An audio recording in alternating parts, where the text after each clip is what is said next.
Baby shark do do do do do do. Baby shark do do do do do do. Baby shark do do do do do do. Baby shark.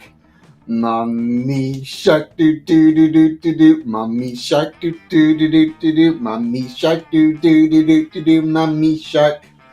Daddy shark do do do do do do. Daddy shark do do do do do do. Daddy shark do do do do do do. Daddy shark. Grandma shark do do do do do do. Grandma shark do do do do do do. Grandma shark do do do do do do. Grandma shark. Grandpa shark do do do do do do. Grandpa shark do do do do do do. Grandpa shark do do do do do. Grandpa shark. Let's go hunt do do do do do do. Let's go hunt do do do do do do. Let's go hunt do do do do do do. Let's go hunt. Rejoice and welcome back to Monster Camp with the Strange Lands crew. We have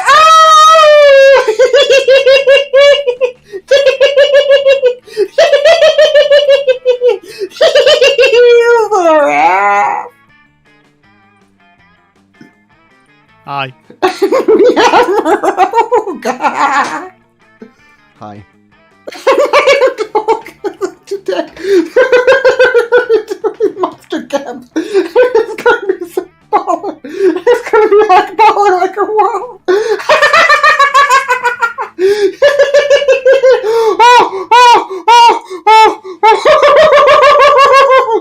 I've manipulated Meroka. Oh. Yes. Hello.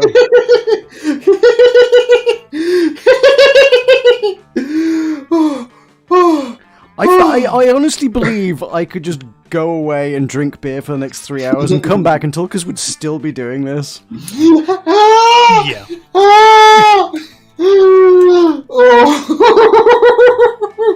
Meroka, tell chat what's happening on Tuesday.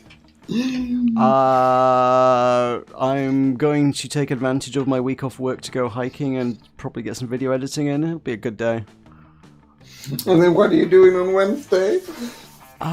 Same actually, because I've got a week off work and I can use it to be really productive and healthy and I'll feel good about myself by the end of the week. And then what are you doing on Thursday? More of the same, except I might stream not tonight in the evening. You're going to come to me. If by come to you, you mean make entertainment for you on the internet where you join in the chat and watch me play Not Tonight too, then yeah, sure. Oh yeah, tell Alzorath about how you were super mean to me yesterday. I was not. You were too. How was I mean didn't to hear you? him being mean to you. Yeah, Alzorath was there. I waited for you for 3 hours to do Monster Camp. Well, whose fault's that? Yours. You didn't come to me. You were supposed to come to me. This is your favorite. I game of all was time. very clear about what I was doing. No, you weren't. Anyway, we are doing Monster Camp. Now we're doing Monster Camp, only through circumstance because the internet and its tiny, tiny pipes have denied us it. So let's go to a game. Meroka. You know, if we hadn't done Monster Camp today, I wouldn't have had enough SoCap for quote-unquote Monster Camp. Ooh. Showing the world the numbers. Digis. Oh, Meroka, guess who it is? Guess who it is? Guess who it is? Guess who it is? Guess who it is? Guess who it is? Guess who it is? Guess who it is? Guess who it is? Guess who it is? Guess who it is? Guess who it is? Guess who it is? I don't Guess who see- it is? Guess who it is? Guess who it is? Guess who it is? Guess who it is? Guess who it is? Guess who it is? Guess who it is? Guess who it is? Guess who it is? Meroka, guess who it is? Guess who it is? Guess who it is? Guess Is it who it me? is? Guess who it is? No, it's Alzorath. Alzorath, radio. Oh, you're wanting me to actually say I'm ready? Nah, I'm not ready. I was looking for the chat. It's like I thought someone was in the chat. I Disappointed mean, when no one was in the chat. yeah, that's All kind this of is fault. usually what he means by guess who it is. So, Meroka, do you want to be a girl or a boy today? It's just asking me how long I want to play. Yeah, exactly. I don't know how long he picked, but the game was not 90 minutes last time. Oh, Tulkas, we have dialogue. Camp Spook. Tulkas, stop giggling over the dialogue. Camp Spooky, the stage of some of our dearest summers. Back then we were young and unafraid. With school far away, everything seemed possible as the sun embraced us on our way to camp. Summer has that distinct power, doesn't it? You live for the days while the nights inebriate you with possibilities. It's like life could take a turn at every corner. And for us, it did. Who am I? Meroka, can I do my mysterious challenger thing? If by that you mean pick a character, then yes.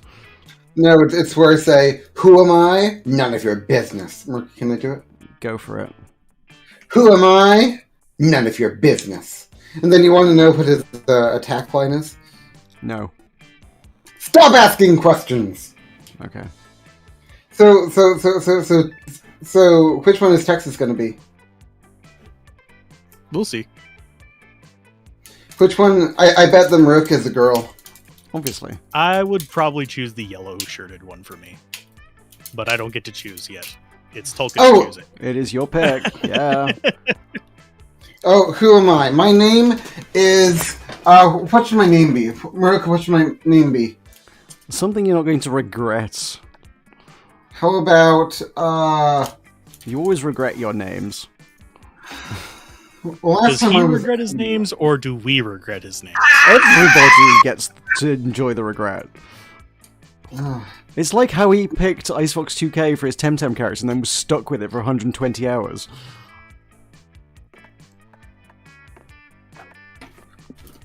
Okay, my what am I? I'm gonna be confusing. I'm gonna be. Can you see what's happening? Yeah, we can see what you're doing. Meroka Spork!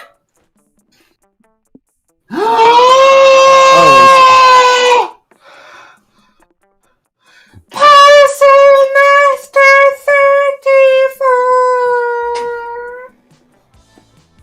34. Meroka, may I purchase Monster Camp for Puzzle Master 34? It's on sale at the minute. May I? Meroka, may I? Meroka, may I? Meroka, may I? Meroka, may I? Yes or no? Yeah, fine.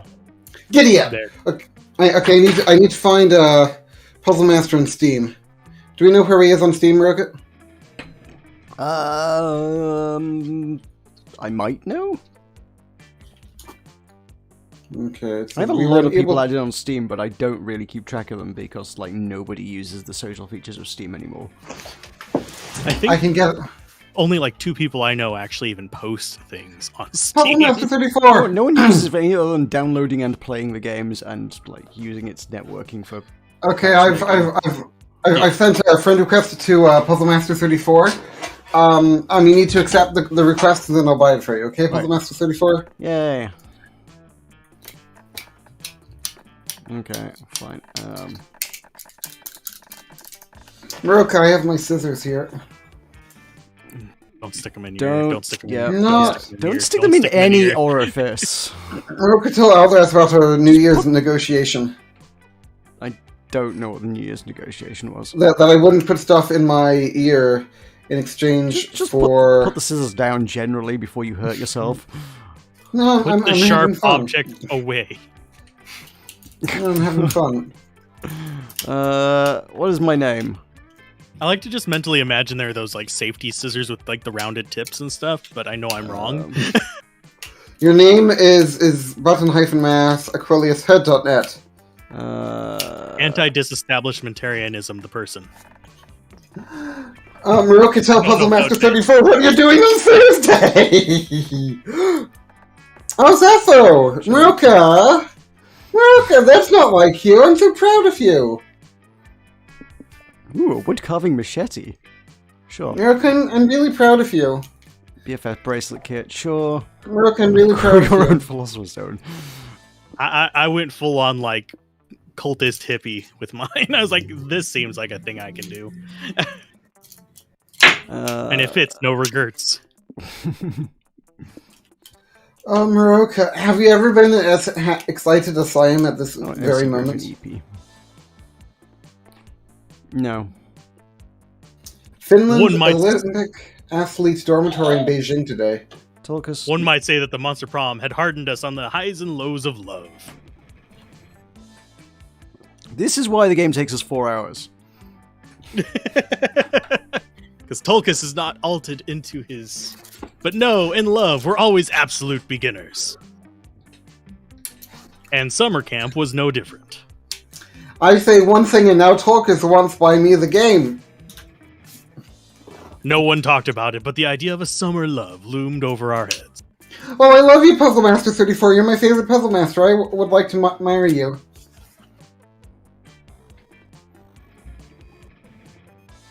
Close to the last day of camp, there was a meteor shower happening, just 3 weeks away. Meroka Alzorath said something in chat. He did. Everyone knew that if you were into someone, you were going to watch that damn thing together.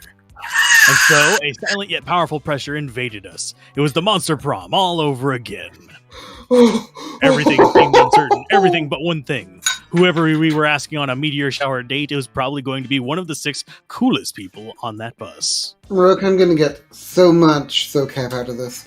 Okay. Joy Johnson Jojima, I don't think I'm pronouncing that right, a badass witch who wanted to chill a bit after saving the world countless times. A Ravi Mishra, a hot-headed adventurer possessed by a curse who had turned out to be the most annoying roommate ever. Calculester Hewlett-Packard version 1.1, a library computer who had become sentient robot ready to experience life to its fullest. Dahlia Aquino, a buff blue demon and warmonger who set her sights on conquering summer next. She's probably a corn demon. What do you think, Meroka? Sure. Only if she's from Indiana. Meroka, if when you play Total War Warhammer 3, you should name one of your demons after her. Okay. Damien LeVay. I think that's the one I pursued last time, wasn't it? A fearless demon with a taste for destruction and a love of fire. And Milo Belladonna, a Death Reaper doubling as internet influencer and who was profoundly in love with life and all its earthly pleasures. I say my boy, I'm not entirely clear actually what gender, but Milo's a boy's name. No, they're NB like you, Meroka. I have to say, they look pretty cool.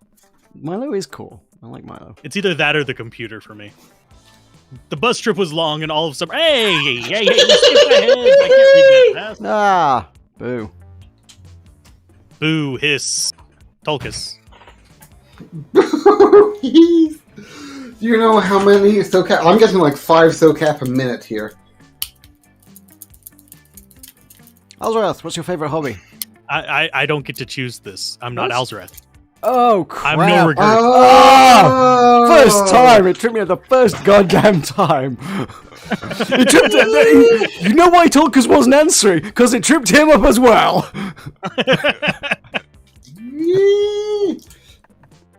So, I mean, he knows what my hobbies are, so let's go with crimes. Just do it and get it over with, Tulkas. No, efficient farming. So let's see. What did Tulkas does like efficient farming. Farming yeah, SoCap. Yeah, exactly. Efficient farming. It's raising succulents. Oh, you're my succulent. I like raising succulents. Being popular. I want to be popular, but that would probably be the one that would get me Milo, and I don't want that. New nerds, but also some old nerds. It seems. I'm going to be in efficient farming. Meroka. Okay, so no regrets. Is into. I'm touching my foot with my scissors. Very anime workout. Sure. Fine. I will.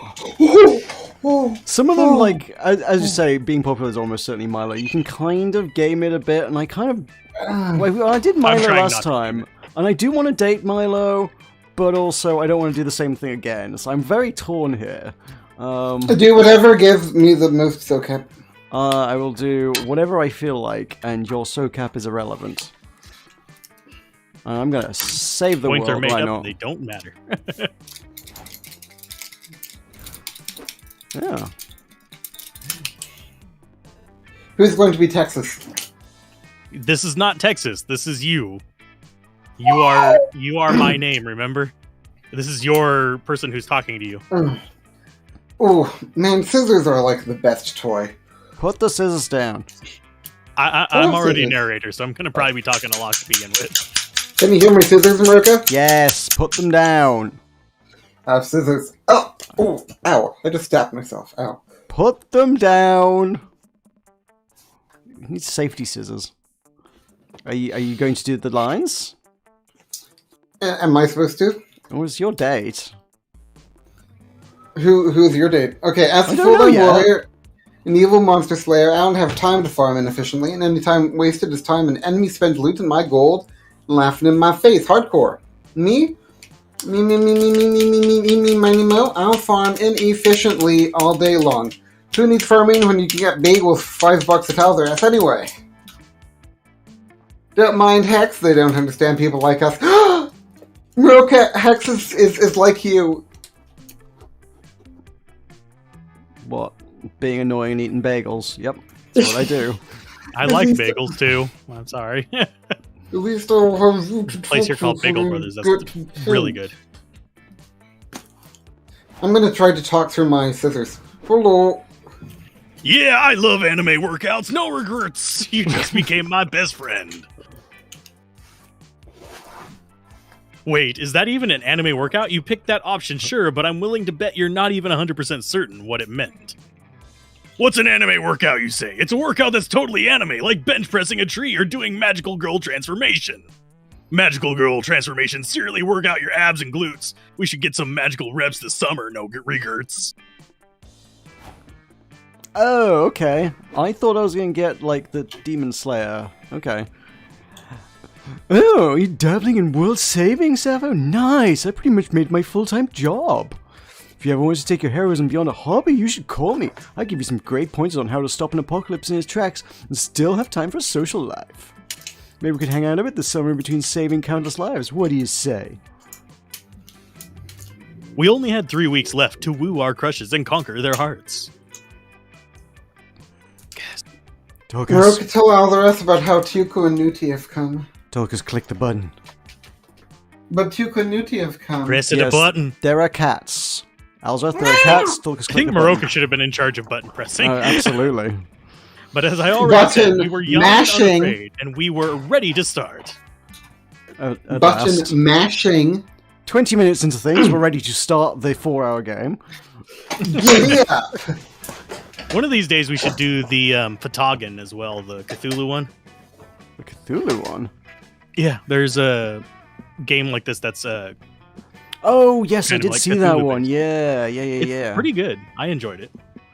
Is it a multiplayer played- thing, though? We could do like Parsec or something like that, or one of those. I don't know what Parsec is. It's basically like single player games are now multiplayer. Oh, okay. That day in the Haunted Manor, you find a bunch of ghosts playing craps. You're terrible at gambling, but that's never stopped you before. You face off against the craps champion. That's crappy. Slam all of your chips down on the table and crowd, I bet my immortal soul. Everyone gasps, and then someone says, dude, chill, we're just like playing to have fun. Nobody's even betting real money. Oh, you're not used to such a low-stakes betting around camp. Honestly, it's a relief. You bet +2 boldness against the champion instead, and you win! You're hoping to run into your gal, Aravi, but so far she hasn't been in any of the places you'd expect. The mines, the dungeons, the forest. Rook, I hate this game so much. Yep. You heard Camp Spooky was doing an arts and crafts pop-up session, so you go over to pass the time, and are shocked to find Aravi already there. Yes, the slump-molded earthworm. Oh, this is actually Tulkas. Never mind, I'm not going to voice that for you. Go, Tulkas. Gonna make you work for this. You gotta work for your SoCap. Oh, Puzzle Master wants to play, but doesn't want to play with Tulkas. That's so mean! Meroka, why would he say that? Meroka! Because you tend to be very scissory, and it's a problem. But I can touch him with my scissors. Exactly! Nobody wants to be touched with scissors. God, Tulkas seems like a child and Meroka's parent with those scissors. I wouldn't mind playing with y'all, but with Tulkas around, and that would be less fun. That's so mean, Meroka. I demand an apology. You do hate this game. It is less fun to play with people who hate the game. Well, you hate Total War Warhammer 3, but it's still fun to play it with you. No, it's not. Yes, it is. Not for me. Yeah, but no one cares about you. Okay. Now, Tulkas, you need to read your part. Read your thing, You or know we're going what? to be here for 5 hours. No, I demanded an apology No! from Puzzle Master. No, no. Yes! This slump-molded earthenware masterpiece will be one of my finest works. Wait for it. Wait for it. How many hours do we have to wait? It. Yet! Oh, hello there, Alzorath. Welcome to my purgatory of boredom and suffering. Yeah, that's pretty me. You mean you craft a toy, you pot them, and create and... No, I meant what I said the first time. In that case, can we make no complaining or next rule of compromise? Because you're harsh in my pottery buzz. You see what I have to put up with? Folks get super into any random activities they, Meroka, see on TV and immediately wants to go try it out. They watched a documentary on Mesopotamia, and all they took away from it was pot, and immediately threw themselves into this obnoxious new hobby. They've been leaving little curve-shaped clay prints all over my nice adventuring gear. Do you know where we could go to find Mesopotamia? In Mesopotamia? Ozymandias.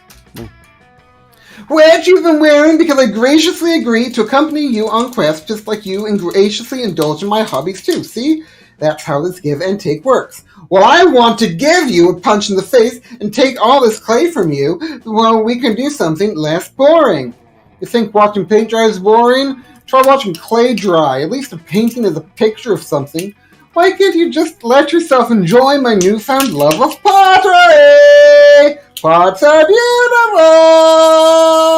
The only time I ever care about pots is when I can smash them and get rupees!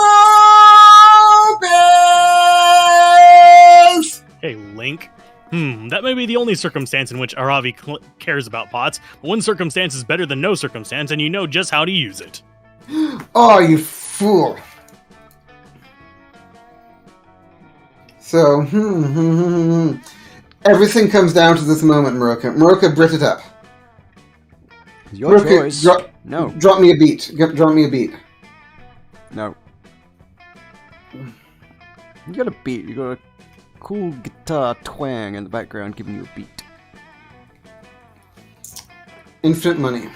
Oh, wow. Alzorath, you're some kind of adventuring genius. Why did I never think of that? Maybe that's because that's definitely not how that works. Ha! You have little faith. You'll be eating your words and Cheeto MMM bagel sandwich. I do love those. When I come out of this situation with unlimited money. Meroka, if I had unlimited money, would you let me bribe Alzorath to message Mr. Gablin and ask him to play Total War Warhammer 3 with me on Thursday? If you had unlimited money, I would ask you to have higher priorities with such power. Yeah, but what about inflation? I mean, Wouldn't look it at cause inflation? Bezos' priorities. I mean, it's not much better. True. What if it caused inflation, Meroka? Cool, we could ruin the world economy and we'd have to abandon Hyperinflation. capitalism. Meroka, you don't care about the economy. We could all just move over to What do you have to pictures understand, of apes. Puzzle Master? Pictures of apes can be the That new currency. Meroka values people over profits every day. I value pictures of Ravi? apes.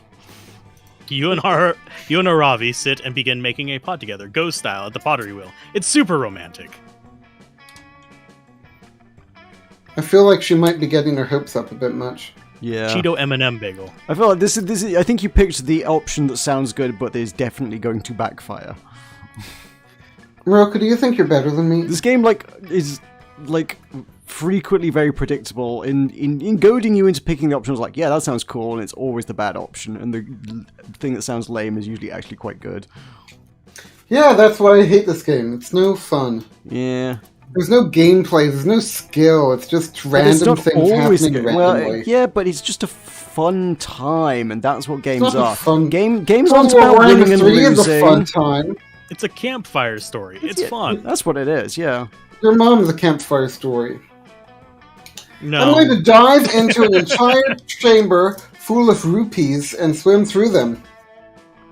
Or at least it would if Aravi ever were slightly less fixated on the prospect of infinite money. But you guys are still getting to touch each other and stuff, so whatever you and Aravi finish crafting, your first pot. Meroka, I'm touching you. Okay. Okay, that's you, Tulkas. It's not terrible. It's not perfect, but some of the flaws could be aired with a proper glaze. No glaze! Just smash! Aravi smashes her pot before even taking it off the wheel, and yet... Holy bleep! How are there rupees in there? Did you put them in when I wasn't watching? Nope. It's like you've never been on an adventure before, Hex. Smash pots, get rupees. I am amazed and I don't know what to say. Say you watch me make the bleep out of, and subsequently break the bleep out of, a whole bunch of ruby-spawning pots. Aravi goes into pottery-making frenzy. Her eyes gleam as she throws pot after pot, both throwing a pot on the wheel and then throwing a pot at the wall. Rupees raining. You know, given the cost of materials, she isn't actually making a huge profit with this strategy. But, even as fast as she's going, her pottery technique is actually improving. Like, the lip on that last pot was much more even than the one before, and the thickness is getting more consistent. In the timeless, eternal words of the ancient Mesopotamians, "Hell yet, fam, yet!" X has a great time getting to review her pottery skills. Aravi has a great time getting rupees, and you have a great time getting +2 creativity and +1 charm. See, it You didn't see, backfire. Meroka? So it's see, that- not as predictable Didn't as you backfire yet. thought. That's the problem, though. There's no gameplay. It's just random things happening. It works as like an animated series. It doesn't work as a video game. It's supposed to be an animated No series that rigor. you play. It's Black Mirror Bandersnatch, really. I'm gonna go to the... Multiplayer Black Mirror Bandersnatch. I'm actually Yeah. not sure what each of these is gonna be.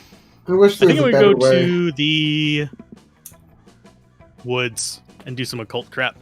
Into the that day woods while you this were time hiking. without. What? That day while you were hiking through the woods, an angry gnome steps into your path. And I have to advance it. Halt, giant beast, he cries. If it is passage you seek, you must first answer my riddles 3. Riddle number 1. How is a raven like a writing desk? That's a tough call, but you give your answer. You punt the gnome into the sky and continue on your merry way. Apparently that was the correct response because nobody else tries to F with you. You gain +2 smarts. You're allowed to swear on Yay, my I'm channel. smarter. No, Later, you find Dahlia no. punching a rock. This would normally be pretty standard, but you realize her expression has a shade of sadness. You go to ask if she's okay. She's not. Oh, hi, Gertz.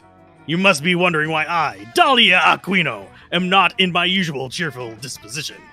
I know you all expect me to keep morale high, as I am the unquestionable leader of this camp army of ours. You have literally never seen her as that, but you're not about to interrupt her. You see, I have been lately enjoying the many pleasures of summer as I get closer to my goal of having the best summer ever. But might all these pleasures be making me weak in the process? I've been so focused on summer when before my only season used to be conquest season. I think we all know what the problem is. It's Damien. Yeah, my whole thing used to be being Damien's rival, conquering the 8th circle of hell and all that. But summer camp has opened my eyes. Damien is like super lame. That idiot has 0 survival skills. I saw him checking a tree's bark to find the nearest McDonald's. He's the silverest of the silver spoons. It's disheartening. I cannot see that wimp as a rival anymore. But a healthy rivalry is an essential part of a warlord's structure to remain strong. I know this because I've watched all kinds of informational documentaries on being strong, such as Dragon Ball and Naruto. I think one of these has even filmed by Michael Moore. Ooh. So I got worried that I would become weak by having no rival. I started punching this rock in the hopes that we'd become sworn enemies, but it's not working. You tell Dahlia you'll become her rival, a rivalry to remember. Nah, you're just saying that so we can build some sort of tension. I don't blame you. Anyone would leap at the chance of it meant they'd get a spoonful of this buff, beautiful blue bod. But enemies to lovers sounds more like a Ravi or a Joy thing. Not my jam, though. Sorry. That sucks. If Dahlia's not into sexual tension with rivals, maybe she's into intimacy, trust, and eventually tension. With good friends to help her in an hour of need. Which one should we actually do? Does anyone have any preferences then the outcome they want to see? It's your character, it's your story. If you had a rival that was a horrible creature made out of 14 Damians that may level the playing fields?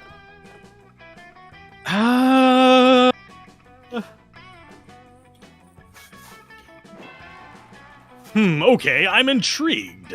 Damien turned out to be a sad little wimp, but maybe 14 Damians together will add up to something worthy of my time.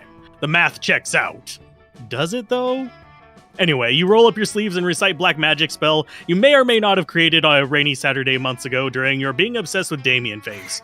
Halfway through chanting, you realize you never actually perfected the Harem of Damien spell, since that evening you got distracted and derailed into voraciously writing Paul Blart smut. Okay. To this day, you're equal parts ashamed of result Paul Blart 3. God dang. That's just wrong. Oh, lordy. But what can go wrong?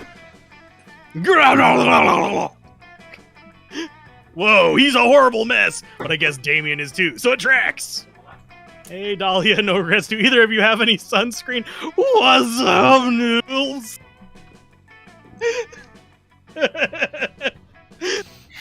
So metal. Okay, I think I'm gonna look for sunscreen elsewhere. You can keep doing whatever this is. Paul Blart, I am afraid of you. Well, I guess this kind of works. At this point, who knows anymore? Listen up, Multi-Damien. You may think you're so cool and all, but I'm Dahlia Aquano. And I'll beat your ass if I can ever find it in whatever the hell that is. I think he has several. It looks like if you go into the tail, I don't know, you can't see my cursor, can you? I see the tail. There's a tail with coming out of a butt, but it also looks like there's like horns coming out of another butt right above that. Yep, anyway, that's right. Yep, it's all butts. It's butts all the way down. just butts, and Paul Blart. I am not a spicy red baby. Classic Damien. The end? I mean, hopefully. He's got several ends. In any case, you gain +3 boldness for enduring the nightmarish yet uber sexy sight of Multi-Damien. And I am... Meroka, before you go, you have to see Newty. I do.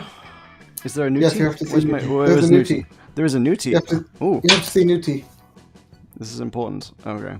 Oh, so they have audio. It will come through on the recording. We'll broadcast Newty audio. Okay, Newty is agile and adorable.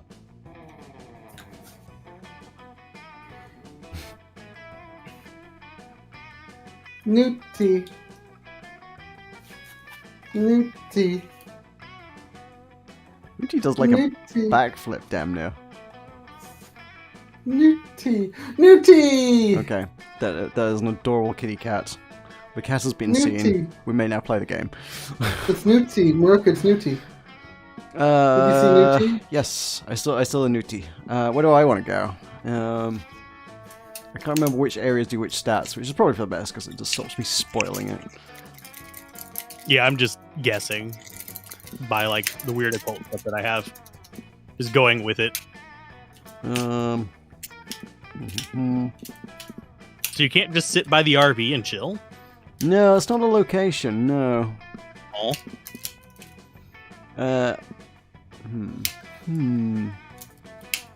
I'm gonna go for the...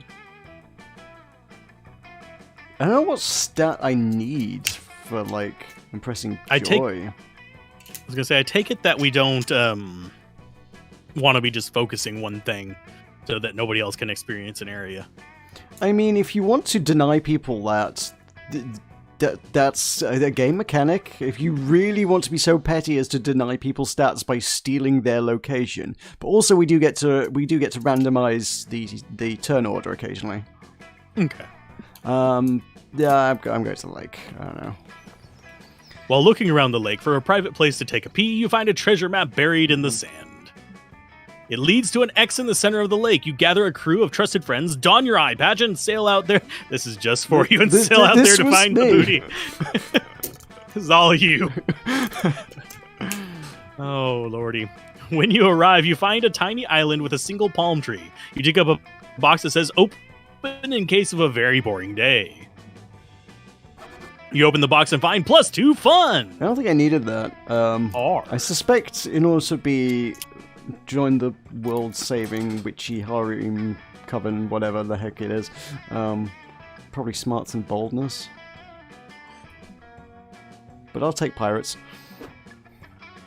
You see Joy trying to do something normal on the beach, so you head over to ruin it with the sexy. Just as you're about to strike your most erotic pose, a Ravi stomps over and steals your thunder. Joy! And welcome back to Monster Camp with the Strange Lands crew. We have Alzorath. Hi. And we have Meroka. Hi. And today I'm going to enchant my armor because I'm going in the lake! Woo! In armor? I know I shouldn't ask, but why? For violence reasons! The stupid lake monster called me short the other day, but I was too low level to crush him like he deserved! Then I found this armor of crushing buster, and the dog went to go under with it, but it won't be me! I will hit him! The only thing that's going to hit him if you wear that armor is a stunned sense of relief as you plummet to the bottom and drown. It's way too heavy. Well, Joy, commenting on my armor's weight, I thought you were better than that. I came here to be enchanted, not body shamed. Hex, so come on, Tulkas. help me out here. You think she listens to me? You think she listens to me? That's cute. Anyway, it's fine. I have some friends I've been meaning to visit and help. Don't talk about me like I'm not here, you two. I'll show you both by going into the lake and stabbing that lake monster. Wait, at least let me enchant the armor to weigh a little less. It'll keep you from drowning. Oh boy. Hey, lifeguards! Over here! Oh, hey, chill out. What's up? Well, Ravi's drowning in the middle of the lake. Didn't you see her from the lifeguard tower? Oh, we put blackout curtain on the windows in there. All the sunlight makes it hard to sleep. Man, one of us should probably get her, huh? I'm just not feeling it right now. Rock, paper, scissors. You're on. You better not throw a rock, because that's what I'm planning to throw. The two lifeguards square off and proceed to both throw rock 15 times in a row. Surely there must be a better way to decide this. Oh yeah, duh, Stu. Grab the emergency Scrabble board. You don't stand a chance. Man, if a Ravi dies in the lake, it's really gonna kill the horny summer vibes. Quick, suggest a faster way to decide who saves her. And I love that they have like Doritos in their hair. Yes, just like Dorito hair clips.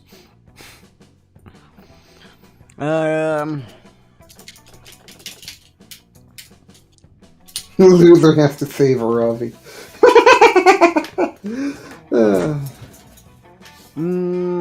It sounds like that might work. So I probably shouldn't pick that, right?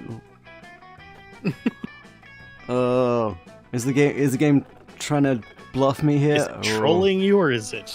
It's impossible to tell. It's literally impossible to tell. There's probably people who have like the outcomes all memorized. Oh yeah. Like someone will have like a flow chart somewhere. God, sad but true. I should look that up. We are gonna do. Oh man. Bad if you cheated a dating sim, Tulkas. I want to pick that, but I also think that's stupid and won't work. No, I'm gonna do a quiz. So creative. You're already the prolific author of such legendary quizzes as which flavor of Hawaiian punch are you? And please date me, but this will be your masterpiece. You whip up some questions, toss in a few spicy gifts, And your quiz is ready to go. And I'll probably say GIFs next time. Dude, is that an online quiz? I love online quizzes. No way, I'm thinking of pizza bagels. Well, this quiz thing sounds cool too. Okay. Question 1. What does the Ravi need in her lungs in order to live? Oh, I know this one. Wait, why isn't herb one of the answers? I think the answer is air. It's like a metaphor. No way. It's a trick question. The answer is confetti. Next. How good of a swimmer are you? I'm a great swimmer, that's why I'm a lifeguard. Wait, is that what lifeguards do? I'm made of stone, so I'm naturally pretty bad at that. Okay. Last question. Who exactly is a Rosie? Pass. Yeah, pass. Nobody said that would be on the test. Okay, well, it looks like you both got the same distressingly low score on this quiz, so I guess that means you both have to go rescue her. Dang, Wanda. She's right. Meroka, I just unplugged my headphones again. Quizzes don't lie, except for that quiz that was really a bear in disguise, so that was a special case. Fine, let's just make it quick. I've got some very important sitting on my bleep to do. The two lifeguards rescue Aravi with disturbing ease. It's almost like none of this pageantry was necessary. It did gain you +2 smarts and +1 creativity, though. Smart.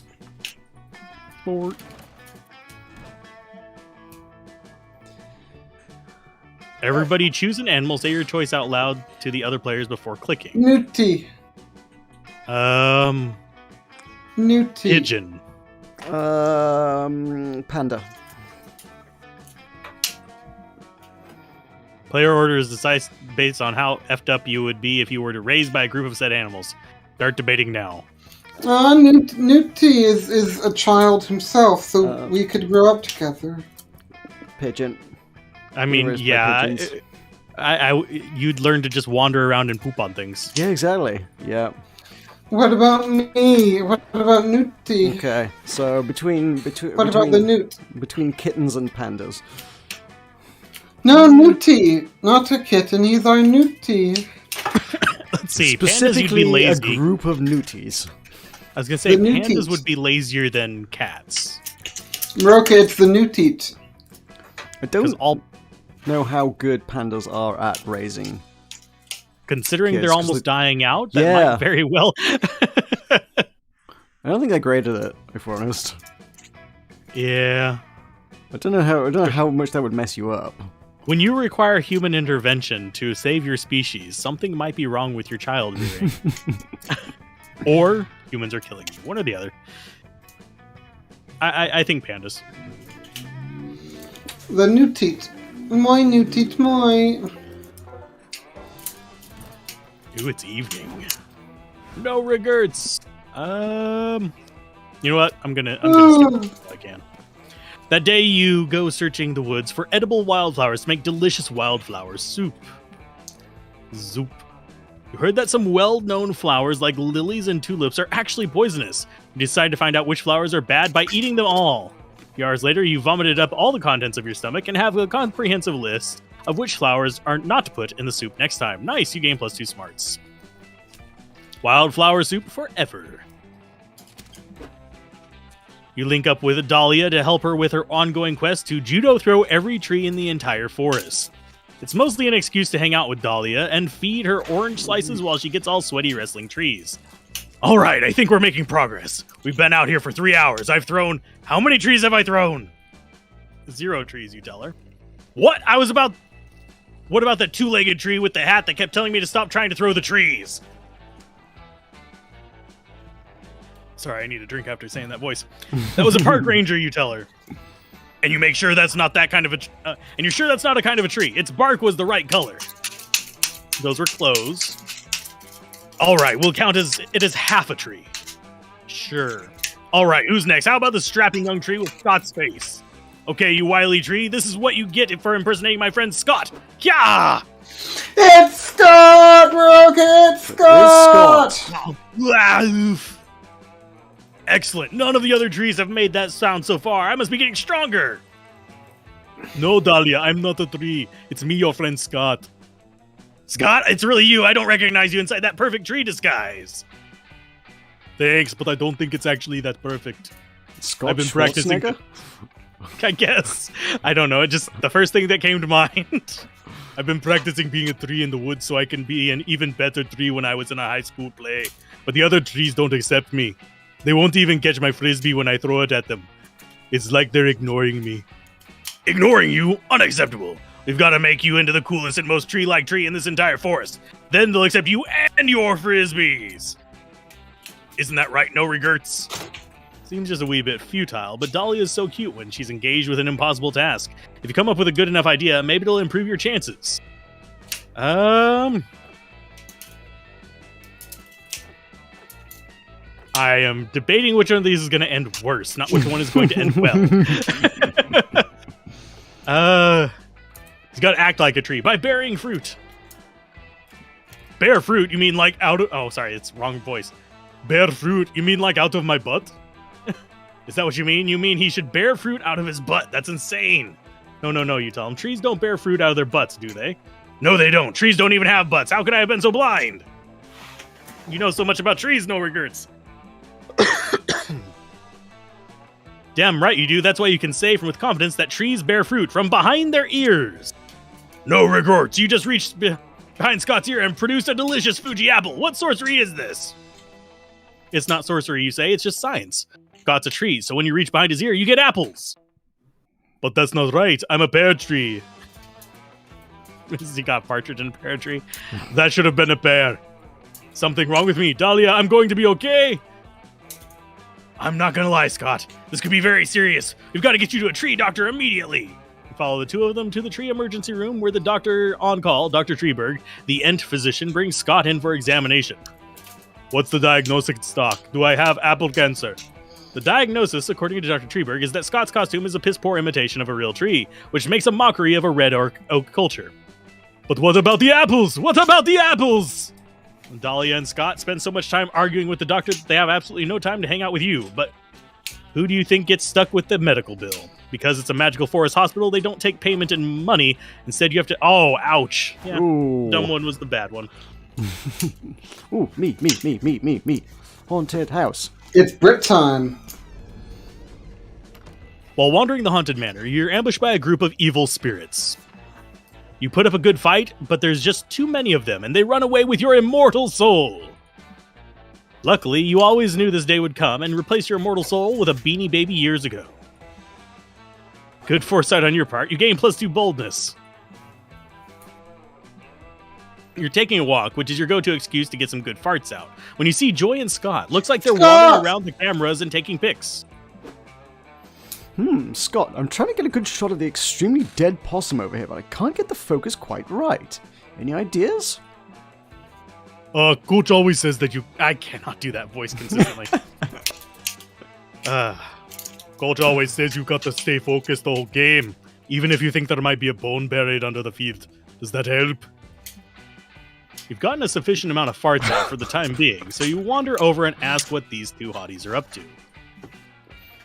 Oh, Scott and I are just taking pictures for our photography class. Photography keeps me slightly distracted from the constant, never-ending stress of my world-saving duties. And I love taking pictures. You know that feeling when someone parts your head for being a good boy? You take a picture. You can remember it forever, instead of just 15 minutes. Kind of like slipping into Vlad every now and then. What are you doing here, Sappho? You're not, by any chance, here to follow us around and try to get one of us to sleep with you. You start nervously sweating and assure Joy that you're not here to increase your stats until one of them agrees to bone. You're here because because you also love photography. Yeah, let's go with that. To prove it, you whip out your phone and show them all the pics you've taken of your semi-nude body. Meroka. Wait, we're doing photography. That's a phone. Phones don't make pictures. Don't worry, it's an easy mistake to make. I get my camera confused with calculator all the time. Calculester. You show Scott that your phone can indeed take pictures. You open your camera app, snap a picture of his tail, even though it's wagging a lot, and show it to him. Whoa, a phone can take a picture! And then he became French, and it can also take a call. I didn't know that one thing could do two things. He has no fixed accent. We're just going with it. It's just fine. It's fine. Sappho, you're obviously some kind of photography expert. You gotta check out my technique and give me coach tips to improve my form. Scott shows you enjoy his picture-taking technique, which is mostly just pointing at shiny objects excitedly and throwing his camera at them. You tell Scott that you've got a game-changing tip for him. He just needs to press the big, black, shiny shutter button on the camera. That'll get up his game for sure. Wait a second, Scott, have you not been pressing the shutter button? We've been out here for 3 hours. Goddess, no wonder you got an incomplete on our last assignment. Wait, so if you hit the big red button, the camera actually takes picture? Before I was just politely asking camera to take it. My mind is blown! Well, even I have to admit, that was a pretty helpful piece of advice. I'm almost convinced you're not here to sleep with one of us. So, if you're really such a fan of photography, surely you can give me some pointers too, right? I'd love to learn from your expertise. Uh-oh, Joy's calling your bluff, and she'll be way less easy to impress than Scott. You'll have to convince her you're a real pro, or you'll, yet again, be exposed as super horny. So, Sappho, why don't you tell me, what's your biggest photography secret? Can't disclose photography's biggest secret. I'd be betraying photography's trust. You about the button to take pictures? What about this other secret button to take better pictures? The button you mash, Meroka. Yeah.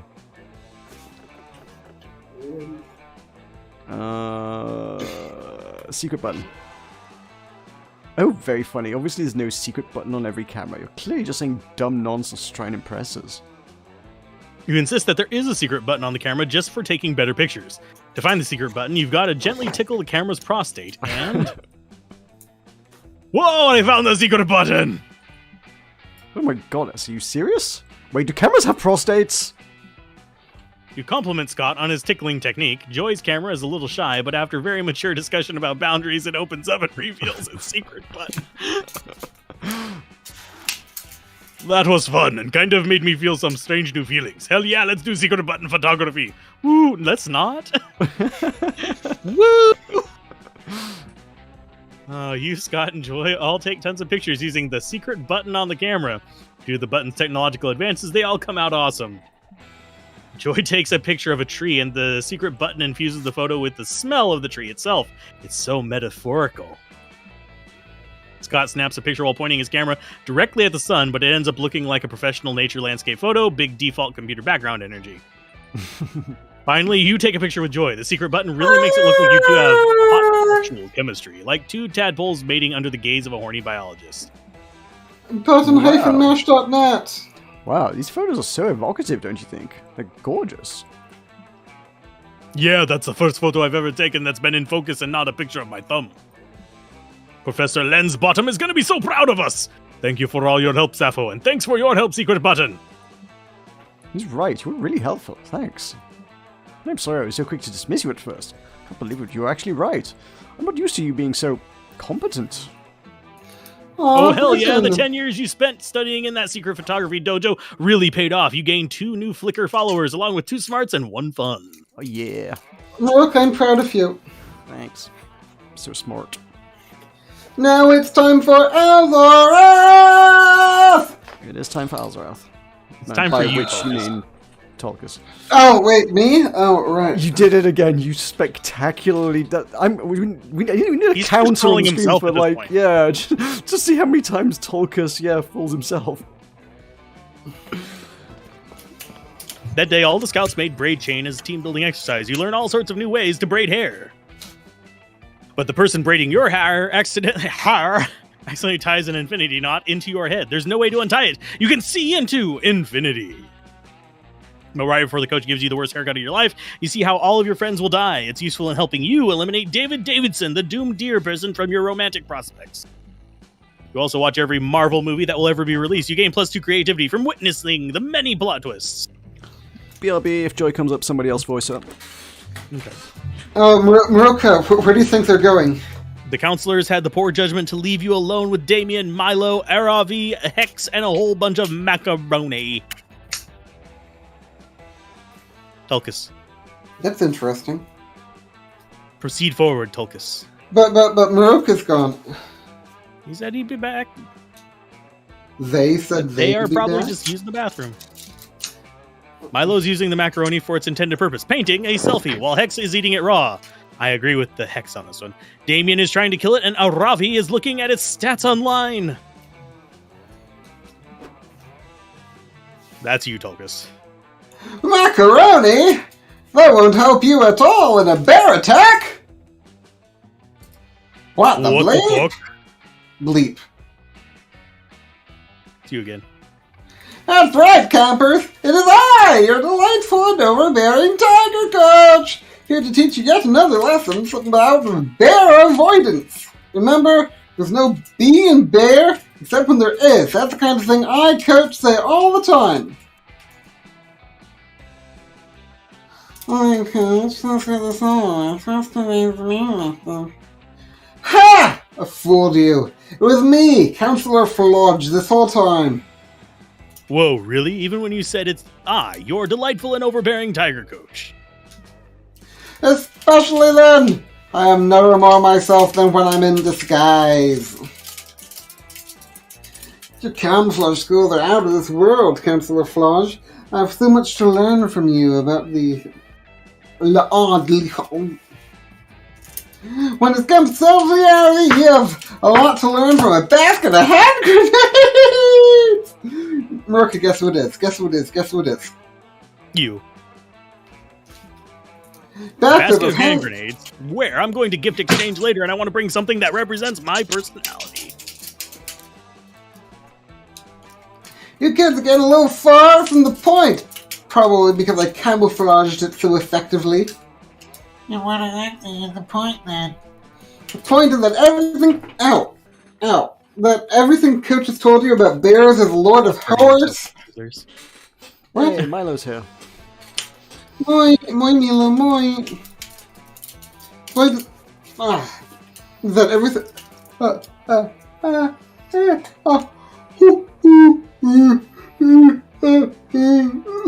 Everything is... bears is Lord of Horse. Hooey. You shouldn't be afraid of bears. You should be learning from them. I'm sure you know bears are the only animals more skilled than chameleons. Meroka told Alzorath everything you know about chameleon skinks. They are skilled in the art of camouflage, but not as much as bears. I'm surprised you knew that. None of you could be a bear right now. Ow. I'm worried I'm going to poke up my eye with this. Put the scissors away. Just one of you could be a bear right throw now. them across the the rest room. of you wouldn't even know. In fact, one of you is. That's right. I secretly replaced one of you with a bear. Although it was looking to teach you a valuable lesson about the art of disguise. It's Kislev, Meroka. Do you know about Kislev? Nope. I don't have time for this ridiculous charade. I'm supposed to be serving notes at the soup kitchen right now. Poor people deserve spiritual nourishment too. It's Milo. Yeah, I Yeah, was gonna say Milo's definitely a bear. Milo. Obviously! Who else just showed up here at camp during the summer, despite never having been around at Spooky High? Well, no. No one! And I will haunt anyone who disagrees with me. Oh, geez, this is getting kind of heated. You're pretty sure Milo's not a bear. They're way too hairless. But what can you say that'll prove it to the others? No, look. Milo's verified on Instagram. So what if they are there? We're all monsters, right? Shouldn't we accept Milo for who they are, regardless of species? You step between Milo and the others to deliver a heartfelt speech about the importance of loving all the Earth's creatures, no matter how wily and murderous. Wow, that speech really touched my heart. Not in the fatal outside the chest way. I'm used to touching hearts. You did it, like, emotionally. And am I saying that right?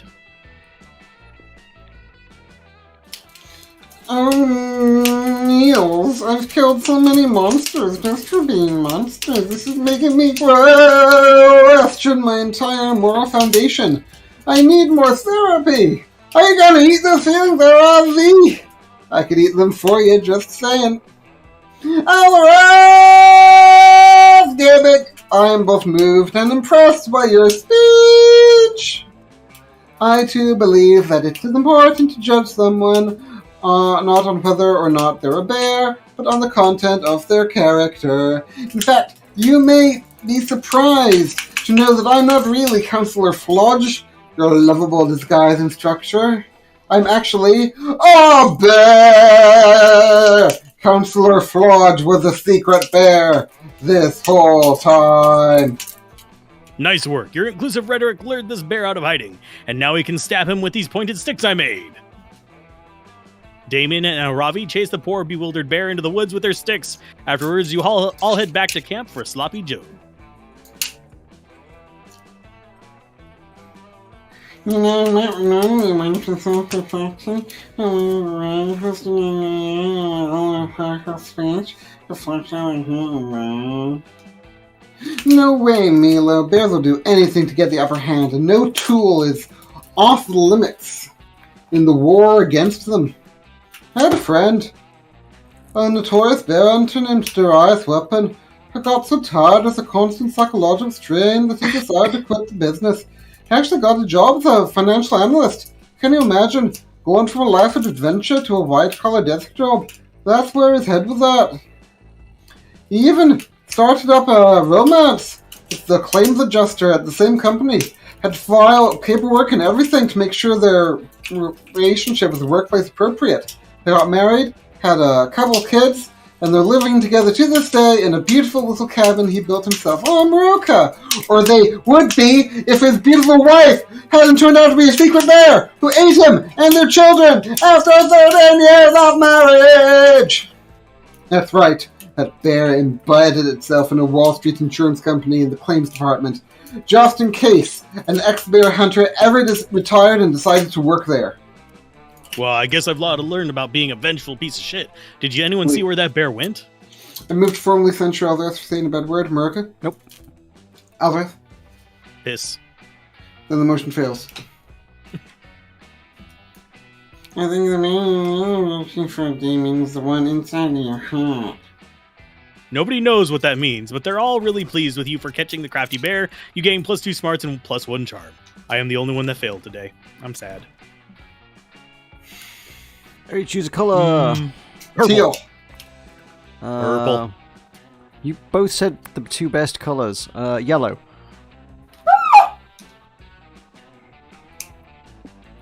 Or decide based on which color, if used in lingerie, would be the least sexy. Start with debating now. Yellow. Yeah, yellow. It does not blend well with skin tones.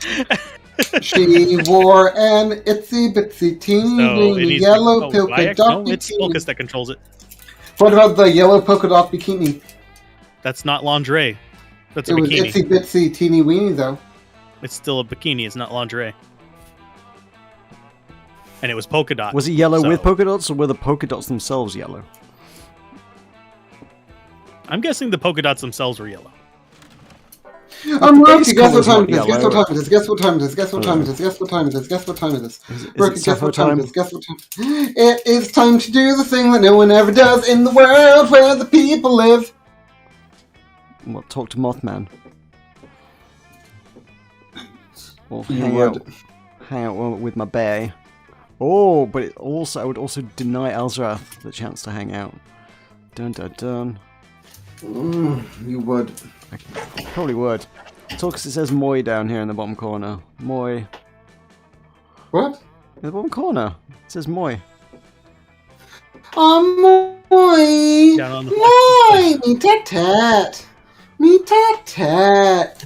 Yeah, we'll go hang out I with can't Joy. believe Could be Nupti is horny. here.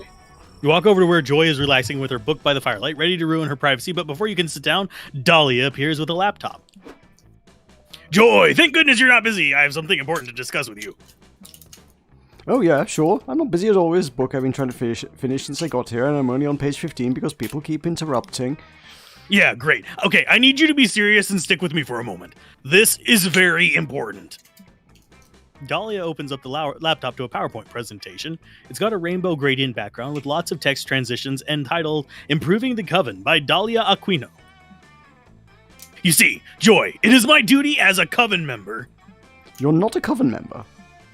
to always keep an eye on the Coven's performance and look for ways to improve it. It's one of the benefits of having a member with military background. No need to thank me.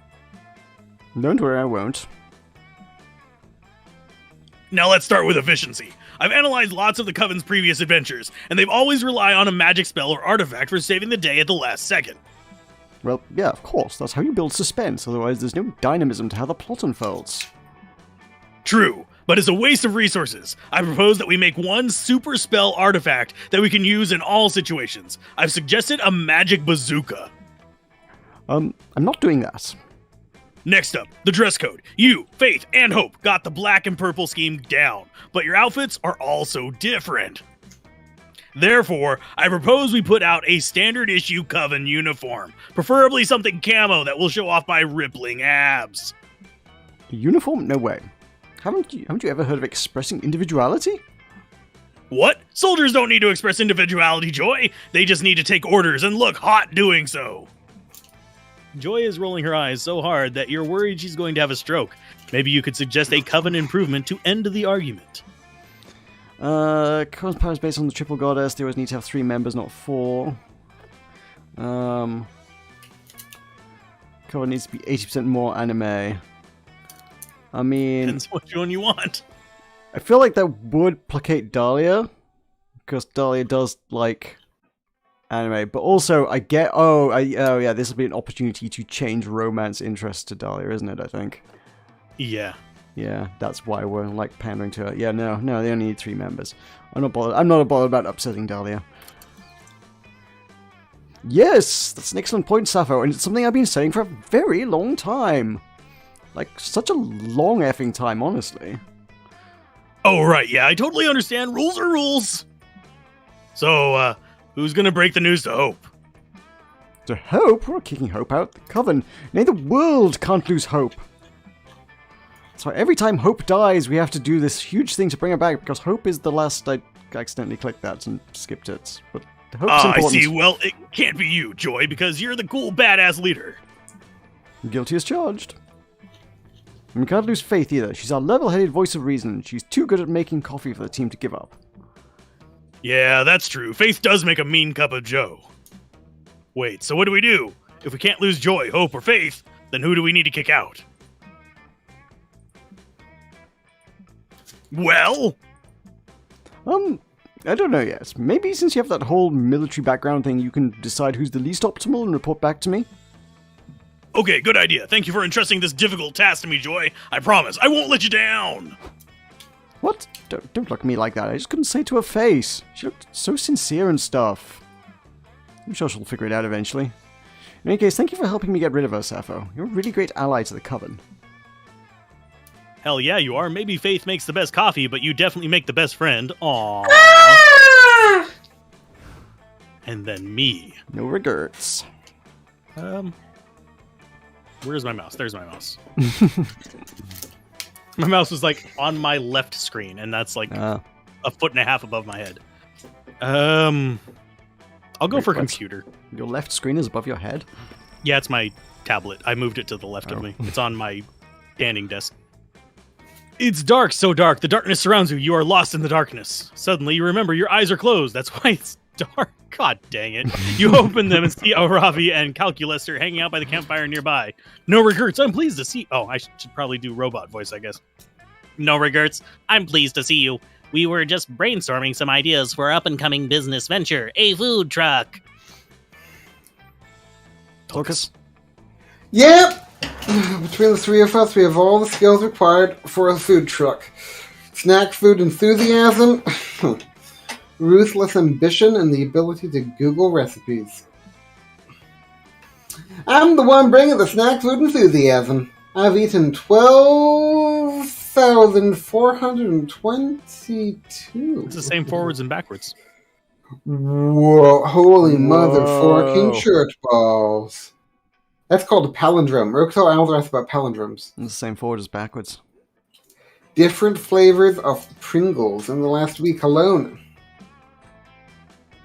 And as usual, I'm the one bringing the ruthless ambition. I'll do whatever it takes to win in any situation or context, regardless of what's socially acceptable. Oh, I thought that was the one bringing the ruthless ambition. That is such a relief. Anyway, I think that our biggest problem is getting the word out. How can we convince people to come to the truck if violence is an illegal marketing tactic or what? I got the perfect idea. Let's do some kind of fun promo. I'm all about that BOGO life. Works are others about Pogo Hopper. It is the best card. And I've got the coupons to prove it. A promotion is an effective way to advertise, but they can be risky. For example, Toys R Us was criticized harshly for their Take a Baby, Leave a Baby sales event. To avoid any possible bad publicity and increase our margins, why don't we have a pay double sale? Customers will get to pay twice as much as normal for their purchases. Whoa, Meroka, that would be cool. That'd be novel. You would do that. Yeah, maybe, yeah. It could be. If Cards Against Humanity did that, you would go into it hardcore. Weirdly, that was exactly what I was thinking. Like, if anybody was going to do that, it would be Cards Against Humanity. And everybody would buy it because they would expect to get something good out of it, and they'd be like, no, you just paid double, you idiots. Meh. You bought ourselves a second hole along the border of Mexico and the U.S. Yep. How about we do a contest to see who can kill the most goblins while wearing our merch? That way, our merch will be worn by badasses and goblin victims. Meroka, my scissors fell. Where'd they go? Probably from the bed. Leave them! Leave them! No, I They're got gone. them back. I got them back. We're all good. Oh, you guys just don't get promo. I'm They're gonna supposed email to be your father fun. and tell him to take your scissors off you. I moved to formally censure Meroka for threatening to extort me. Meroka? Nope. Meroka? Movement denies. I think he should contact your parents and take away your sharp objects. They're supposed to be fun, so let's buy a t-shirt cannon and call it a day. Since each of us owns equal shares in the food truck, the only democratic way to settle this is with a simple vote. Calculester conducts a vote between the four of you. Everyone votes for their own idea. You formally abstain. It's a tie. This is so dumb. Voting is stupid and never works. Well, not wrong there. If we can't even make this decision, it's statistically improbable that we have the coordination necessary to run a food truck or be friends. Quick, help your friends think of the best promo ever for their food truck. If you don't, you'll never get to taste their greasy, overpriced, lukewarm snack foods. Pie day. Buy 2 pies, get 3.141593265358979323843383827950. I moved to formally censure. Okay. No. No It's regrets. It's crazy that I'm saying this about an idea that no bleeps suggested, but that's definitely the classiest.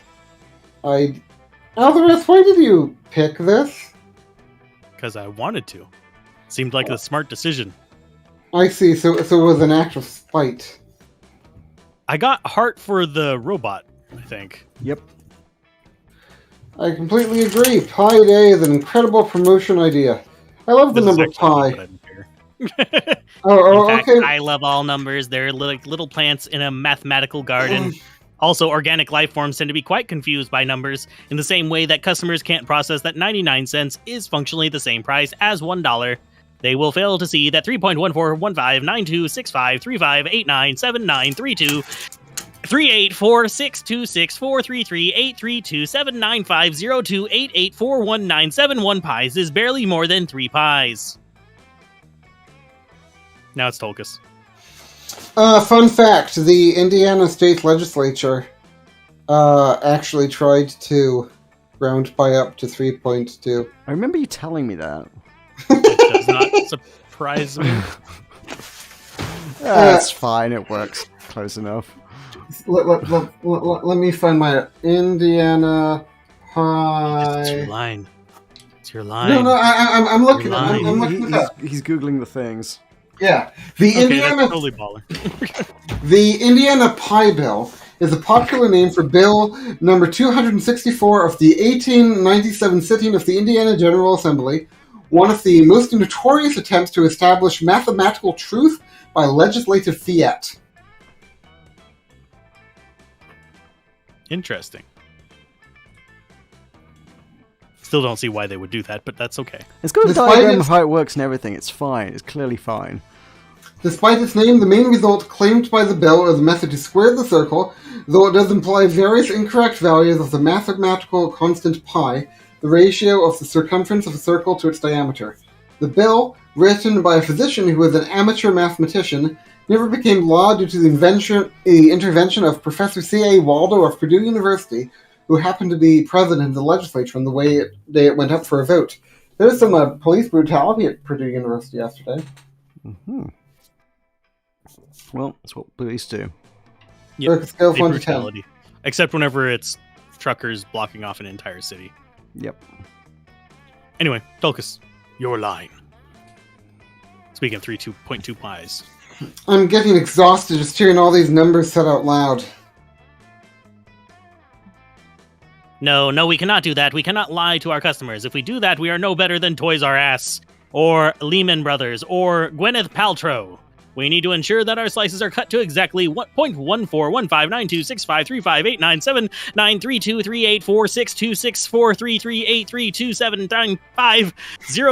1.14159265358979932238462338379502884191 of a pie. If he's a fake robot, if he was a real robot, he'd want it to be more accurate than that. Yeah. Way more digits. Tulkas. Oh, yeah? Tulkas, Yeah? it's your turn to talk. It's your character. Oh, but what about the Indiana General Assembly? We already covered that.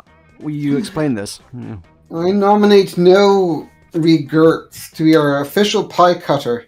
He is obviously the person best suited for MENI hyphen.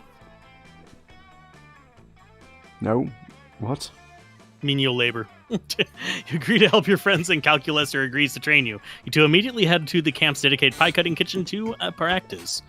I know what your eyes are incapable of automatically calculating angles, but just try and cut a piece of pie that's between 14% and 15% for now. You can do it!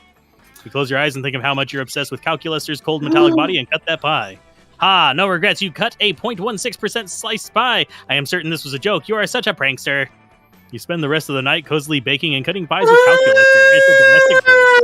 Calculaster asks if you'd like to share a slice of pie with him. He can't technically eat, so really he's just feeding you pie. It's both sexy and delicious. Meroka, guess who it is? Guess who it is? Guess who it is? Guess who it is? What if I give you $500? You Sexy told pie.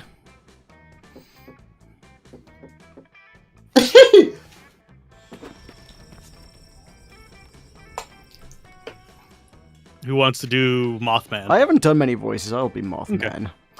Hello there, Alzorath. I've just heard the most interesting gossip. Would you like to hear it? You could take it or leave it. You're really just here to relax by the fire.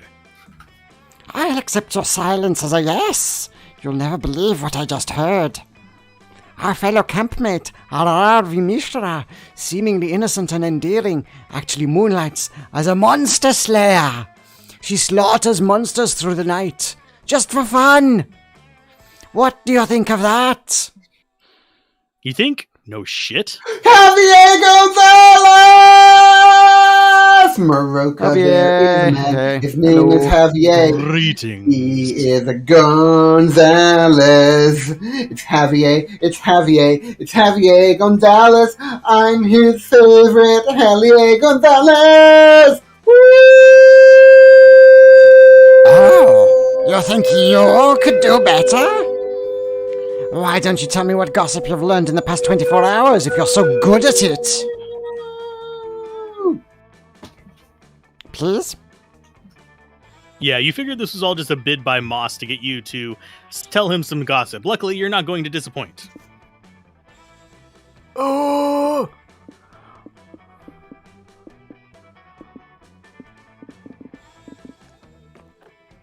LOL!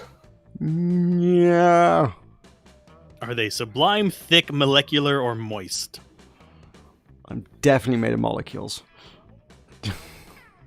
Oh, Javier Gonzalez loves the voices! Woo! Root. Wait, so which one is the BritBox going for again? It's not me. Wait, what? Hang on, what? Oh, it's Alzorath. It's you. Oh, I get to choose one? No, Alzorath. It's Alzorath.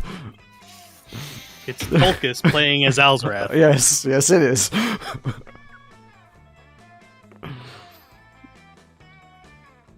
Sublime, the common cold. Hamster is a trained assassin. The power of God and enemy. Kneel. An origami knife. Type in something bigger than a seagull. A large What is- seagull. What is bigger than a seagull? I've encountered a seagull. You know, there aren't a lot of seagulls here in Indiana. I'm not sure if you knew that. Well, that's because you're disappointingly dry. I have weirdly seen seagulls as far north as Oklahoma. That is really far away from the coast. What you need is a tectonic plate to give you a good coastline. Meroka, tell Javier Gonzalez about the Indiana General Assembly. They tried to make They Pi don't know Pi. 3.2. The Indiana General Assembly hates pi. They need to be dismantled. Yep. What's bigger than a seagull? A pie. If If you have a very large pie. What's Pi's always bigger the same than size, seagull? though. Pi's 3.14, blah, blah, blah, blah. What? Meroka, I suppose what's bigger than 3.2 is a pie? large pie. Yeah. God. What is bigger than a pie? What is bigger than a pie? What's bigger than a poly? Probably. What? Just type in anything, Tulkas. No, I'm trying to think about something that's bigger I than a can't be pie. here all night while you think of I, pies. I don't know what's bigger than a pie. You're not looking for something bigger than a pie. You're looking for something bigger than a seagull. A pie has nothing to do with it. Oh, right. The I forgot that. longer you take on it, the more SoCap you lose.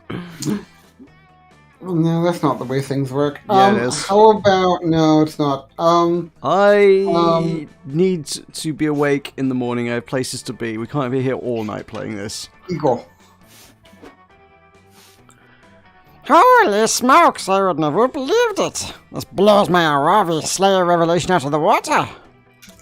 I can't wait to tell everyone about the insane double lives people at Camp Spooky appear to be living. Did I buy the condo yet? No, I did not. I'm waiting for you to pitch in with me, you know? It's a joint venture. Remember, Meroka, Javier Gonzalez and I are moving in together? It's going to be hardcore. Yep.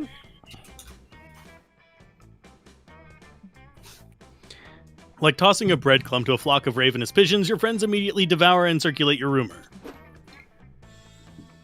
Holy shit, did you hear that Sappho was in a gang? Who's this person, Meroka? I have... Some guy. Why does he have a crown? Yeah, I'm serious. The gang was allegedly super wimpy, and they called themselves the Sublime Crocodiles. I heard that Sappho met the leader, Sublime Mike, the Were Crocodile, at a seated dive bar in the outskirts of town. Sappho saw Sublime Mike's gang tattoo of a seagull eating an eagle and started asking Mike all about the gang. Sublime Mike wasn't just going to let Sappho join on the spot, however. There were apparently some pretty rigorous challenges to overcome first. Sappho had to befriend a cop, donate 2 gallons of blood, and even run a red light. But none of that stuff compared to the final challenge. Sappho had to fight Sublime's Mike himself using only an origami knife. Sappho won the battle, and she was in the gang for a long time, almost 2 whole weeks. She eventually left, though, because she realized that she was too lame for that crowd. But if you ever see Sappho's seagull tattoo, now you know what it's for. Weird, huh? Sappho's new gang No, my reputation cost her creativity. -4... Oh, God, ouch. Yeah, -4 creativity. Oof. I don't think I need that stat now. Well, I guess I'll take a gamble. 'Cause I'll use my skills as not available.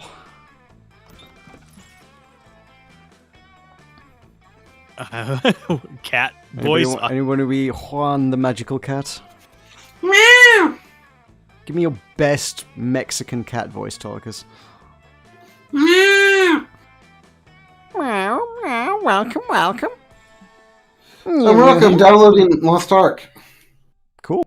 New here? Don't fret. Let me explain how this works. I will prepare you a drink. The drink of the day. You may choose to drink that one, but if you're not interested, you're lucky. There's a mystery box with a second option. It could be better, it could be worse, but one thing is for sure, it will be mysterious. And these drinks, look, choose whatever you want, but I'm not responsible for whatever you put in your mouth. I'm a wizard in training. For me to test my concoctions is somewhere between kind and reckless. So get ready and good luck. Quite appealing, right? Now, if I drink that, but the real question is, will you? I also have the mystery box, because at this point, Mew knows what you drink. Oh, the box. Box! What's in the box? The margarita looks like it's made of brains. I'm not sure that looks tasty. The box. Have some green in there. Or blue. Sangria. Oh, I'm bored with. Oh, it's got a heart in it. That's just as bad. Okay. One's brain food, one's hearty.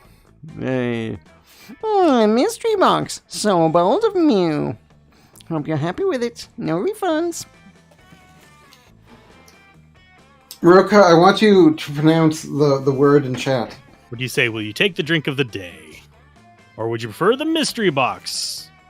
I'll take love potion number 9, why not? Yeah, no oh, sorry, it's you. I'm saying what with what accent? What now? Oh, you're the cat. No, Tulkas wanted me to say something, I think. The word in chat, Javier said sweet blank twang. I want to see how you pronounce it. Arkansas? Giddy up. Arkansas? Arkansas. To get you in trouble down there. just saying. Yeah, no, totally. I was testing your common sense. And Mew passed. Your prize is the drink you chose.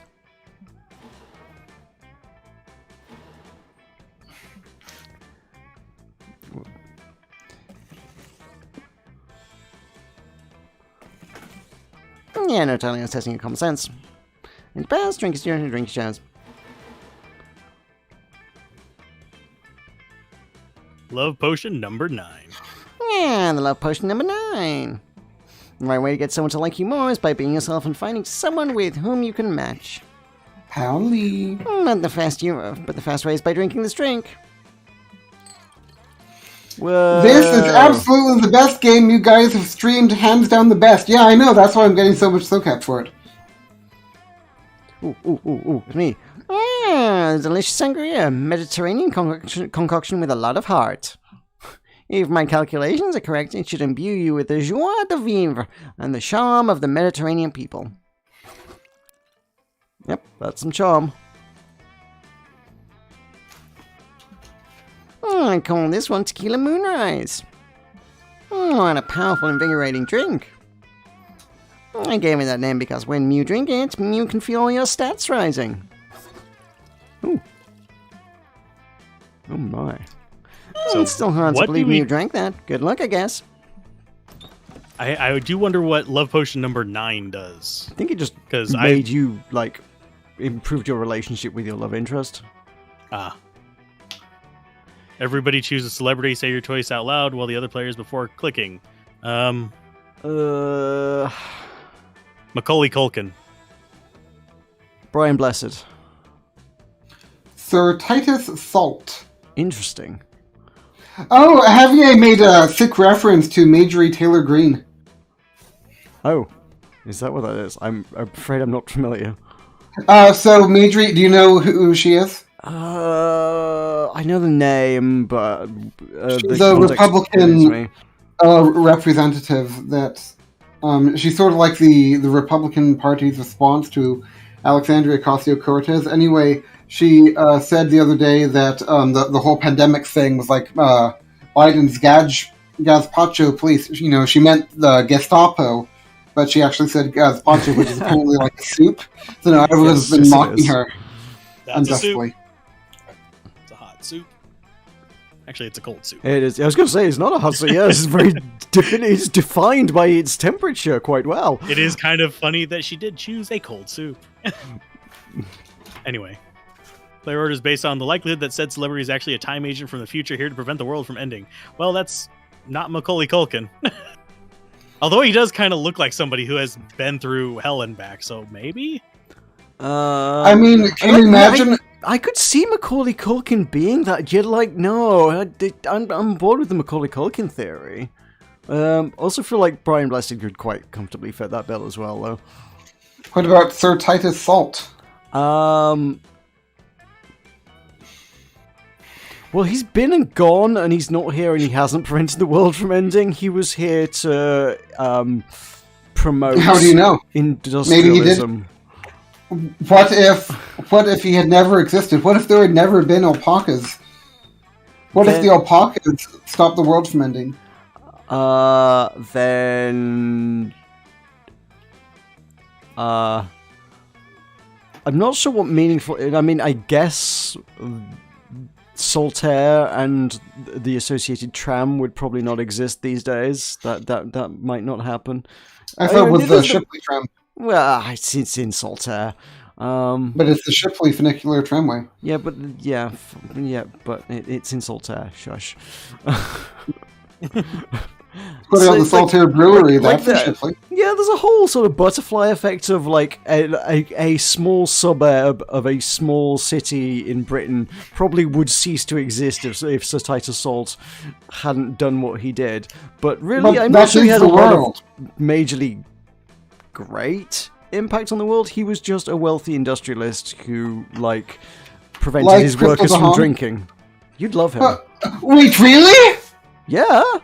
I didn't know that, Meroka. Why did you never tell me that? There's a pub in Saltaire called Don't Tell Titus. It's great. What? Meroka, it's been years since I've been there and you've never told me that. Okay, I moved to formally censure Meroka for never telling me that. You've also had years to look him up on Wikipedia. Alzorath, how do you vote? He did not save the world because Tulkas. No. We're voting to censure Meroka. How do you vote? I do not vote to censure Meroka. Oh, so you're abstaining? No, I vote against it. Okay, Meroka? Against. Okay, then the motion fails. But I mean, Shipley is the world, though, right? Okay. I mean, that's true. I mean, you've never left Shipley, have you, Meroka? Have I what now? Have you ever left Saltaire, Shipley? Yes. When? Where did you go? I went to Kent, you know this. I see you. Where are you now? Not in Kent. Bugger. Okay. So let's see. So,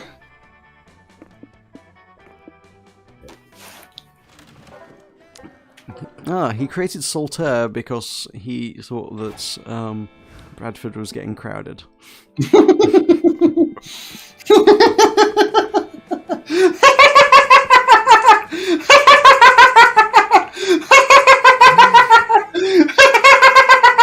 That day you happen to take the same Monster Scout class as Mamimi the Oni girl. He thought Bradford was getting crowded. That's kind of it, yeah.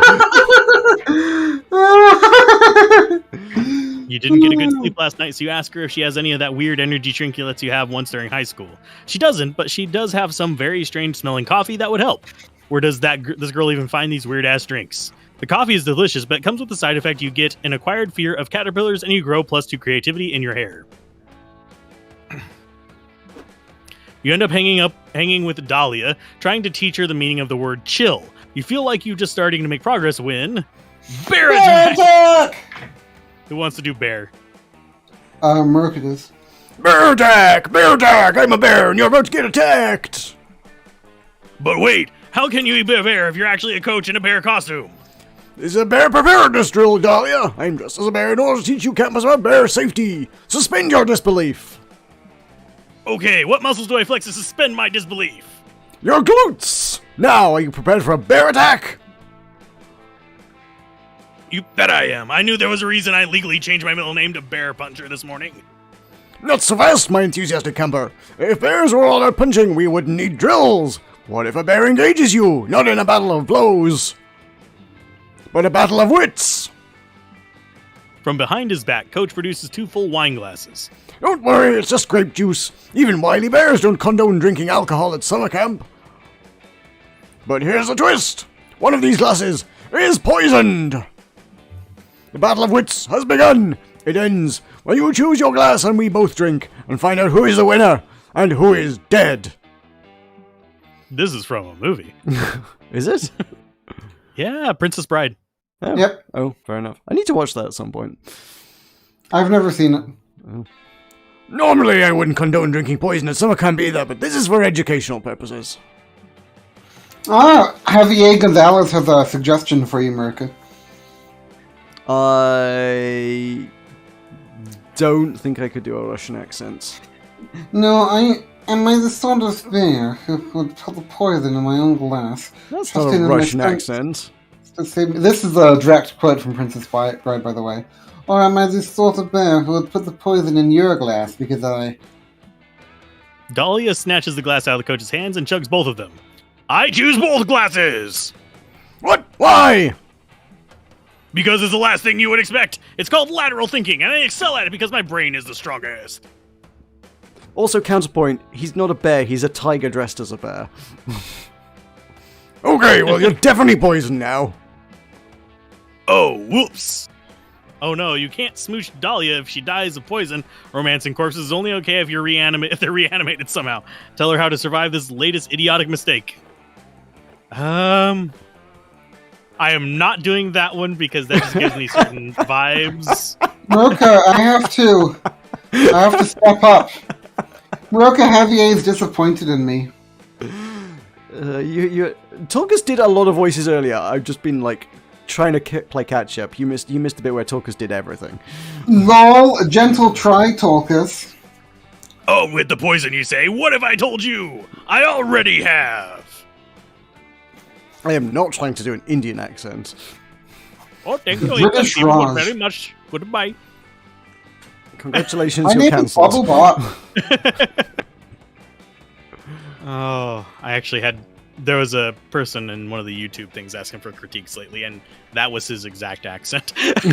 Right.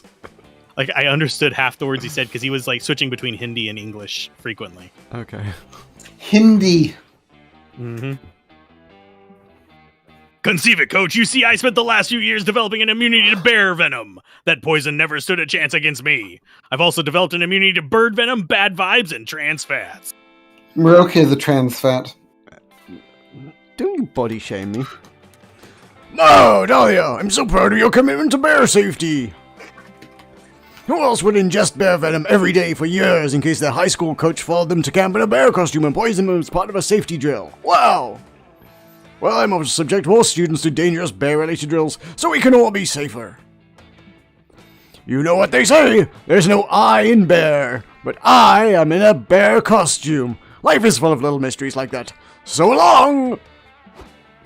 This is a genuinely surprising turn of events. You asked Dahlia why she decided to develop an immunity to bear venom all those years ago. I didn't. I was bluffing. Haha! Battle of wits defeated. Dahlia immediately passes out from bear poisoning. Luckily, it's not a lethal dose, and you get to spend the next hour resuscitating her, so it's intimate. You gain +2 smarts and +1 fun. Alzorath! Woo! It's Tulkarath. What? Oh, right. So I am... Are we up to 3 or 4 times he's done that now? I think it's 4, because there was one at the very beginning before his turn even started. That day, you play competitive Spin the Bottle. You must kiss a camper from the camp rival camp. It's a long, intense kiss which your tongues wrestle mercilessly. You apply some unexpected biting, since that's currently very high in the meta, while holding the back of their head to prevent an untimely escape. You win at kissing. It goes without saying you earned +2 charm. After surviving that, you meet up with Aravi to check out a new dungeon she's been telling you about. A 3-hour hike and several side quests later, you're finally there, but something seems a little off. Alzorath, you're doing a perfect 80s anime American voice dub, apparently. Yay! What the hell? All the loot's been hung on clothes hangers and arranged in shops. Where's my hype battle music? This is just bloodless covers of 90s soft rock hits. A troll leaps from behind a large fake fern. Prepare for a random encounter, he cries. Now that's more like it. Let's go. With flavor! He continues, displaying a tray of piping hot cinnamon pretzel bites. Try Pretzel Prison, located on floor B2. Come on, this is dumber than speccing into defense for a solo DPS build. Alzorath would do that for his weird Diablo game. No, defense is useless in that game. I don't know, Ravi. These pretzel bites are pretty dope. I say we hear them out. The pretzel bites aren't saying anything. If they were, at least that would be interesting. I think you mean who significantly increased the property value of this dungeon, my little money bundle. My name's Mr. Pappas, CEO. It's a pleasure to meet you. I am the one responsible for turning this literal hole in the ground into a prime investment opportunity. Dungeons are terrible business. They don't charge admission, they carry enormous legal liability, and adventurers are always carting off the merchandise for free. Ugh, whatever. The only business that belongs in a dungeon is the none of yours kind. Come on, Hex, let's go back to camp. Don't you mean let's go back to the mall? That's right, I've purchased Camp Spooky and I'm turning it into another shopping mall. After all, the employees at this shopping mall need somewhere to shop, don't you agree? Meroka told me not to put my fork in my ear. Don't put your fork in your ear. Thank you. And the Oscar goes to Alzorath! Meroka, I got an Oscar. Not you, Alzorath. Other Alzorath. No, I'm Alzorath today. You villain! I'll show you how a real adventure. Javier, let us know if the Oscar is for real Alzorath or fake Alzorath. I'll show you how a real adventure shots by stabbing you and then taking your organs, because that's how I get most of my loot. Meroka, guess what it You is? fool! I think mortal weapons can harm me. I have 6 guys on retainer whose job it is to get stabbed on my behalf. You have better to do than that. Come on, Tulkas! Put your heart into it! Damn! He's right. I can't beat him alone. I need to form some kind of anti-capitalist adventuring party. Meroka? I'm in. Oh yeah! But Ravi's no idea where to start, and Hex is too busy watching reruns of Wife Swap to contribute. It's up to you to suggest the perfect team-up. I used to watch Wife Swap back in the day. That was a Bet hardcore you show. did. But it was I have fun. sadly seen 2 episodes of it. Meroka, do you think I could do well in Wife Swap? Go on husband swap. Giddy up. Gotta get The the wife. implication of wife swap is that Real wives are just Alzorath. property to be swapped. as a whim. Tulkas, you have been phoning it in. Meroka, I've been phoning it in. I need to step up my game. Oh Tulkas my. always phones in. Tulkas he's never off the phone, that one. Oh, I hate this game. Don't judge me. He's always bumbling about the phone. Hey. I had to make the stupid joke. E-commerce, Amazon! The order of e-commerce, but they're nothing but a myth. Everyone knows e-commerce is totally disordered. Nah, they're completely real. I saw it on an episode of WoW. Real conspiracies. I just have no idea how to actually contact them. Oh, that's easy. If you ask Aravi, if she's ever read to the end of an e-newsletter. Nothing like having a fork flying through your head. What? No, are you crazy? Those things are so long and boring, only a fool would dare to read them. That's what they want you to think. You tell her, you whip out your phone and show her the latest email from the Business Networking for Restaurant Supply Enthusiasts mailing list. No, I can't. I won't. Fine, I'll do it. I watched all of the Real House paint drying in Beverly Hills. This can't be any more worse than that. Wait, unholy bleep. Halfway through, it stops being a networking email and turns into a weird secret society induction email. It's even got an address. Let's go! One long flight west to West Internet, Pennsylvania later. All right. Have you ever been to Pennsylvania? Okay. Meroka, tell Javier about the town of Indiana, Pennsylvania. It's near West Internet. Alright, we're here in this dank warehouse, just like the email said. But I don't see any e-commerce. Are you sure we're... Welcome, mortals, says a voice from the darkness, to the House of E-Commerce! Forgive the darkness. We stopped using lights to cut electricity costs. It's cheaper to let our warehouse employees bump into walls every now and then. Welcome to Amazon. Yep. Or have the entire place collapse on them. Yeah, or that. Great. Tulkas denies this. Much better talk. If that's the spirit, yes, I would do anything to make Javier love me. Meroka, do you know that he's going to be my condo bro? Yep. Oh, great. Sky-Ons of online retail. We have come to ask. Yes, we know all about you, Aravi. We have access to your entire search history. I wish I had access to people's search history. Meroka, would you give me access to your search history? God, no. Alzorath? No. Please? No. Please? No. Please? No. Please? No. Please? Bye, Javier. Bye, Javier! So long, farewell, admitas and Say goodbye. goodnight. I'm glad to go, because this song is real shite. Adieu, adieu to you and you and you. We'll happily dispose of that troublesome CEO for you, and all you have to do is sign the terms and conditions. That's it. How I sign bleep without looking at it all the time. Sweet deal. Condo Bro with Tulkas the Gentle. Have fun, guys. Catch you next time. Gags. Thanks for the stream. We are the Gags. Goodbye, Javier. Are we a gag Goodbye. Bye. Meroka, join with me for the bye. Bye. Bye. His name sounds Spanish. Maybe I should hit him up with an adios. What do you think? Maybe. Adios, Javier Gonzalez. Adios, Well, amigo. Why am I so Sayonara. cursed all the time, Hex? Help me, Hex. A demon stole my blood again and is totally not my fault. Girl, you're hopeless. Whatever, it totally works. The Lords of E-Commerce destroy the CEO's vile business with 2 precision-targeted ads. One for a signed poster from Space Jam, another for some limited edition Danny DeVito merchandise. Little did Aravi know that the contract she signed would be the start of her greatest adventure yet, but that's a story for another video game. This one, you gain 2 smarts and 1 creativity. Right. To the... Oh, you already sold the smartness camp. Wait, no, hang on. Is that... No, that's creative, isn't it? Smarts as woods, I think. Maybe. Today you decide to hike... I got boldness and smarts out there. Today you decide to hike all the way... Yeah, so you get points specifically for the location you go to, but then, like, yeah, you get bonus points depending on how you handle what situation you run into. Okay.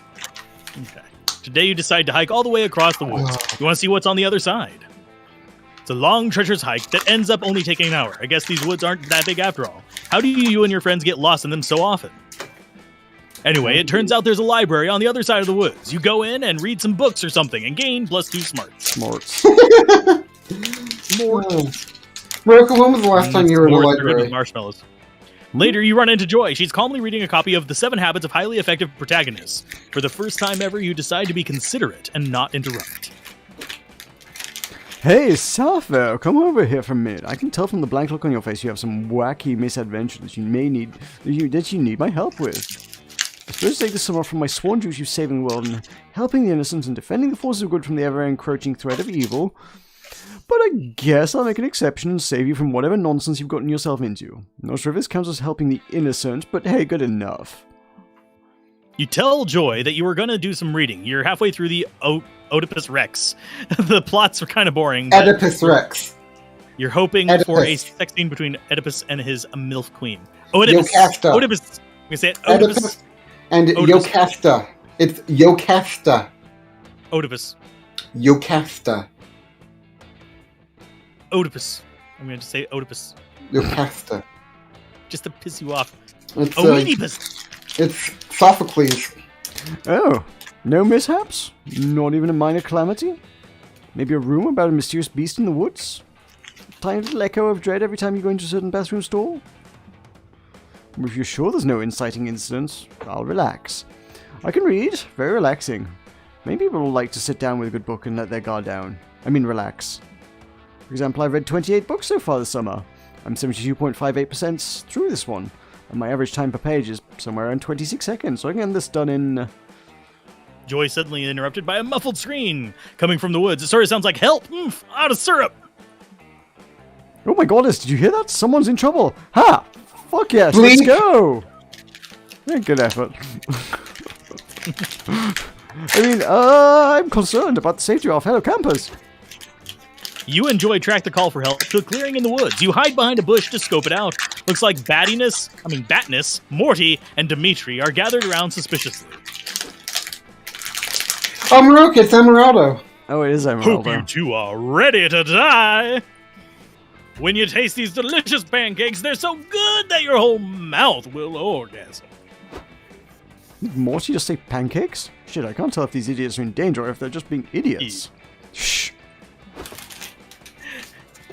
You friends, you're torturing me with these sugary treats. Despite my commitment to not eating sugar for a month, someone save me. Did you hear that? Someone has to be saved! Yes, it's a literal call to adventure. I know I'm supposed to be on a break, but I can't resist! Worry no more, side characters! I'm here to save you! What are you doing here, Joy? Are you trying to have some breakfast with our pancakes? This is our pancake breakfast. No non-rivals allowed! Did you say you're here to save us? From what? Or are you one of those heroes who saves people that don't need to be saved? That's pathetic protagonist thing. I would never. No, that's not it. It's just there's a very real threat here, and you guys definitely need my help. I'm here to save you from... Oh god, Joy's about to be outed as a workaholic. Quick, think of a way to defuse the situation by finishing Joy's sentence. She's here to save these campers from... ooh.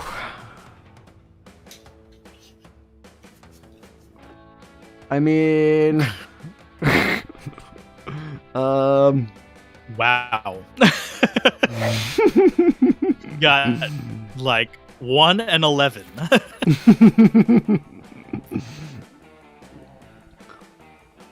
And is it just me, or does the bat look stoned? Yeah. Yeah. I really want to go full Mormon on this, but... Trust me, It's never still- go full Mormon. It doesn't end well. You end up in white shorts that aren't even yours, being baptized for people you don't even know. Oh, that sounds like an apocalyptically bad choice, but that probably means it's the right one, right? Ugh. Wait a second. I'm pretty sure that the Bible doesn't say anything about eating pancakes, and I would know because I'm a Christ-like savior figure to the rebel masses. Well, maybe it doesn't say anything about pancakes specifically, but the Bible is super long, so I'm sure there's at least one thing about breakfast in there. Why are you trying to impose your religion on us, Joy? You're not showing any respect for where we're at in the topic as individuals. Pretty dystopian of you, honestly. And that is a hell of a face. That's like It is. JoJo face. Yeah, that's probably what they're going for, I think. No, that's not what I'm trying to do.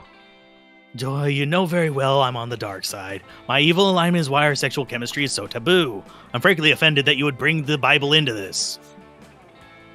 Yeah, same here. Minotaurs were made to be hot, juicy queens banging big, juicy bulls. So we're basically all pagans. I'm not into these new fad religions like Christianity. Plus, aren't you a Wiccan with your own coven? Why are you betraying your own beliefs like this? What did pancakes ever do to make you stoop so low? Oh, this conversation is so dumb that I literally don't even know how to respond. I am full of regret right now. But are you full of regrets? Wait, if Joy is totally embarrassed herself right now, then she must be going to this extent for a reason, right? You don't get lubed up if you're not excited. And his Oh, yeah. butt cheek hearts are hilarious. Yep. Those It's butt cheek Emeraldo. hearts. Good point, Murdy. I'm not sure if she just hates pancakes or loves the sacred scriptures, but either way, I'm kind of intrigued. Meroka, tell about how Morty is Emeraldo. In order to settle this, Joy will simply have to explain her thinking. Come, darling, why don't you tell us what's so enticing about these scriptures of yours? Who's your favorite character in the Bible? What kind of protagonist does it have? A competent, liberated female and her love interest? And how sexy are the people in the Bible? On a scale of 1 to 10, is it rated PG or R? Does it describe a boob? Well, I guess the characters are normal looking, and I've definitely read the Bible. Stop questioning me. This isn't the Spanish Inquisition, I think.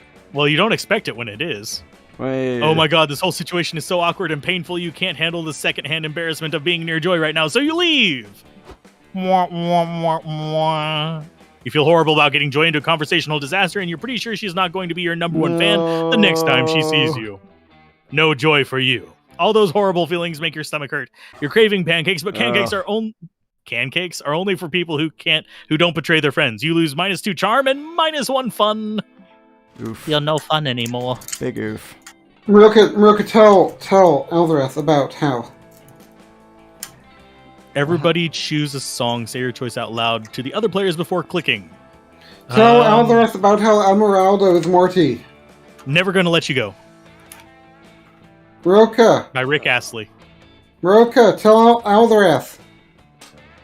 Never gonna let you go? Fine. Give I you up? forget the name.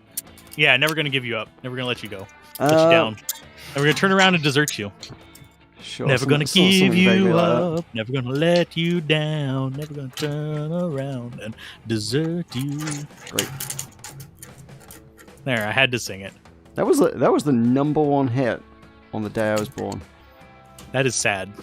This is a sorry. weird quirk of the universe. I am so sorry for your ill face. Yes, Morty bears a striking resemblance in many ways to one of Button Mash's longest fans. What's your say a song?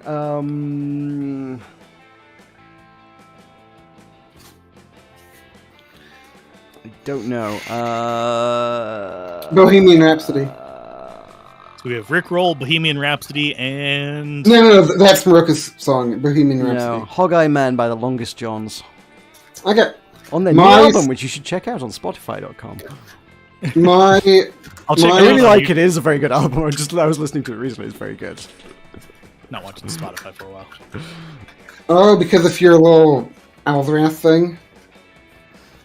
What? I just don't... I've never used Spotify. I don't see a reason to pick it up whenever they're... I've never used Spotify either. I don't believe in Spotify. Okay, would you like to hear my song, Meroka? I mean, they have the album in other places. It's just a convenient Yeah. place to put it. Meroka, Yes, would tell you- us your song, Tulkas. Would you like to hear my song, Meroka? I would like you to name the song. I would not like you to sing the song. Would you like to hear my song, Meroka? I would like you to give us the name of the song without it being delivered in the format of song or without you singing the song in its entirety. Babe. I knew it was going to be Okay, Baby so Shark. it's Baby Shark. Let's go ahead Shark, and... Let's go. Oh, it's my turn. Player orders that based on which song is supposed to be a form of government mind control in disguise. Tulkas wins that one. Tulkas wins that one, yes. Yeah, Tulkas wins that one without a doubt. Mommy Shark, Daddy Shark, Daddy Shark, Daddy Shark, Daddy Shark, Grandma Shark, Grandma Shark, Grandma Shark, Grandma Shark. Where would you like to go? Grandpa Shark, Grandpa Shark, Grandpa Shark, Grandpa Tulkas, Shark. choose a location. We actually have to get this done in 45 minutes. Otherwise, you won't get any SoCap. You want to go swimming, but it seems like the god of the lake is in a bit of a mood today. It demands an offering before you can get into the water. The only thing you have to give is your favorite yo-yo, which you were playing with on the way here. The god of the lake accepts your humble gift and is actually kind of relieved you didn't leave something like a dead fish or soul of a mortal. And so in addition to gaining access to the lake, the god blesses you with +2 fun. Yay. You join a game of volleyball with your 3 most violent friends, Dahlia, Damien, and Ravi. Maybe one of them will accidentally injure you with a volleyball and you'll get to act out a real-life hurt comfort fanfic.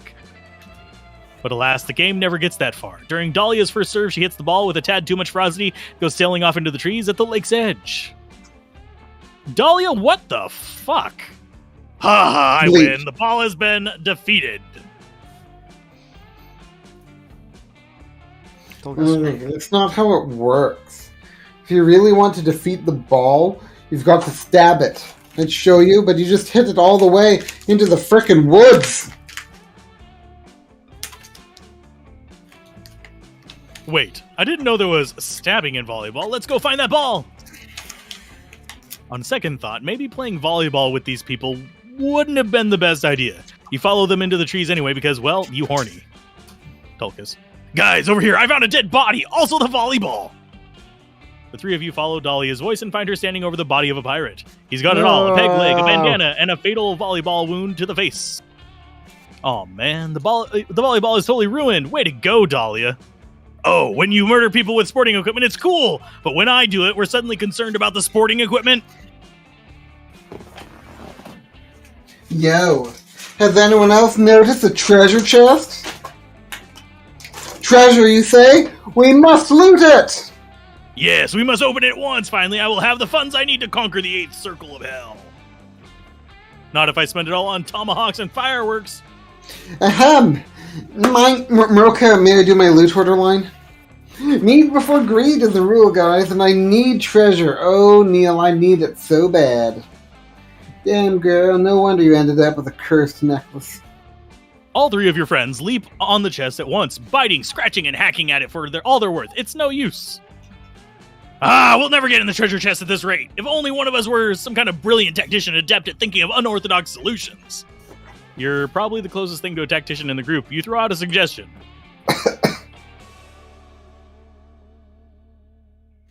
9 out of 10 pirates set their chest password as their daughter's birthday. Meroka, you identify as a pirate. I do. You have a daughter? I don't.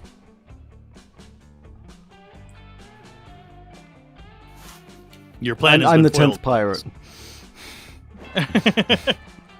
You search the pirate's pocket and find his wallet. Inside, you find a ton of pictures of his daughter. He clearly cared a lot about her. Who even keeps photo in their wallet anymore? What a nerd. You dig around amongst the receipts for beard oil and scurvy medication. You find a letter to his daughter. Looks like he'll never get a chance to deliver it. You hand it to Aravi to read.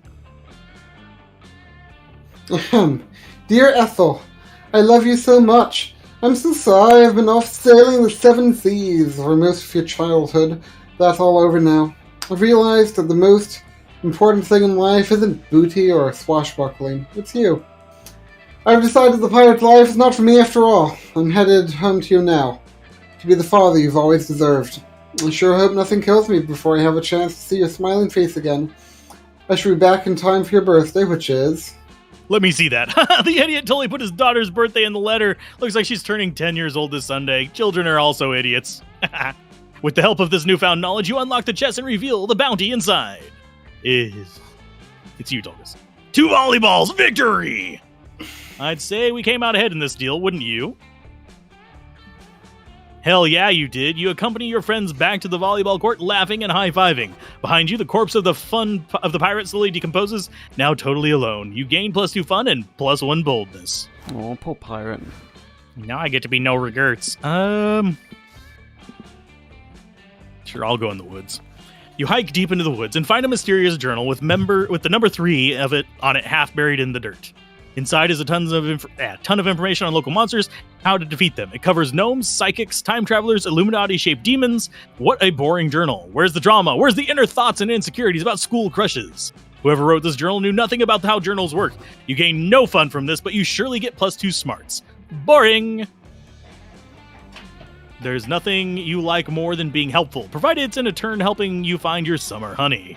It's no surprise you find yourself aiding Dahlia in the collection of another scout badge. Alright, no regrets, hold the megaphone right there so I can scream into it and still have my hands free for powerful gestures. Let me know if you have any tips for being louder. I really want this badge. Deep breath and... Since the 1950s, around 8.3 billion tons of plastic have been produced worldwide, and only 9% are recycled. Plastic kills millions of birds and animals a year, while poor air quality is a huge contributor to human fatalities. By the year 2050, the amount of plastic in the ocean will outweigh the total number of fish. Oh, God. That's a face. That looks like somebody that would be voiced by Tulkas. Miss Aquino. It's Go ahead. Texas. Go ahead. I have plenty of voices on my plate. Miss Aquino, why are you interrupting this lovely day at Camp Spooky with your incessant screaming this time? Oh, Camp Director Miss Weaving! It's absolutely engaged in the camp-sanctioned pursuit of Scout badges. Today I'm trying to get the badge for noise pollution, so I'm screaming facts about pollution as loudly as I can. Miss Aquino, the noise itself is the pollution. You don't need to be making noise about pollution. All you've succeeded in doing now is distracting and depressing the camp population when they should be doing fun things like manual labor. Camp Director Miss Weaving, I am so sorry! I would never intentionally upset you. As a strong female leader who is intimidating and scary, you are a role model of mine. Well, Miss Aquino, I do respect your respect for me, which is why I'm going to confiscate that thing you crave most. My approval! No, please, take my phone, take my face, take anything. Just don't take your approval. Too late. It's been confiscated. You may have it back when you have earned it. Oh no, what will I do? I can't bear to be a Camp Spooky if I can't have the respect of a terrifying female authority figure. If Dahlia leaves summer camp, she leaves behind her possibility to be your summer honey. Luckily, you know the best way to gain Weaving's approval. You know what? Sure. In for a penny, in for a pound. Oh, the only monster I know with more powerful booty than mine is Polly, who claims to have died from twerk overdose. Can you be my assistant? No regrets. Just take the yarn and needles and put them between my muscular buttocks. You do. It's kind of weird, but kind of erotic. Erotic in that you're close to touching Dahlia's butt. Weird in that it's because you're helping her knit with it. Camp Director Miss Weaving, check this out! Miss Aquino, I must strongly caution you against this. Butt knitting should really only be attempted by arachnid-type monsters, whose bodies are made to produce and weave silk. That shocked face is hilarious. Anyone can do anything if they put their minds to it, and butt cheeks. Come on, no regrets, help me weave with my butt just like you suggested, and if anything goes wrong, it's totally on you. Suddenly concerned, but it's too late to turn back now, so you put the needles and yarn in Dahlia's butt cheeks. This is a terrible idea, Miss Aquino, and I do not approve. Yes, exactly, you don't approve, you confiscated your approval, but once you see this, you'll definitely give it back. Dahlia proceeds to start knitting with her butt. Ouch! Yikes! Ow! Ow! Ow! Immediately stabbing herself repeatedly in the buttocks. Oh!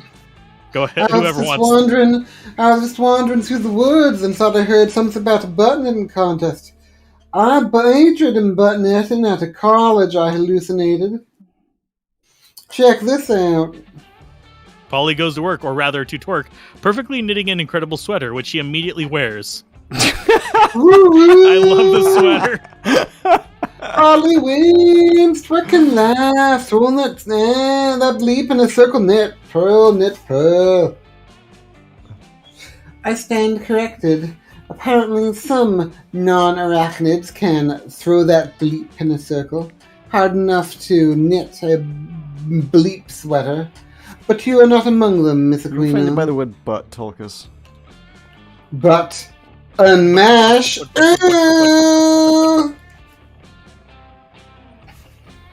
A true warrior knows her limits.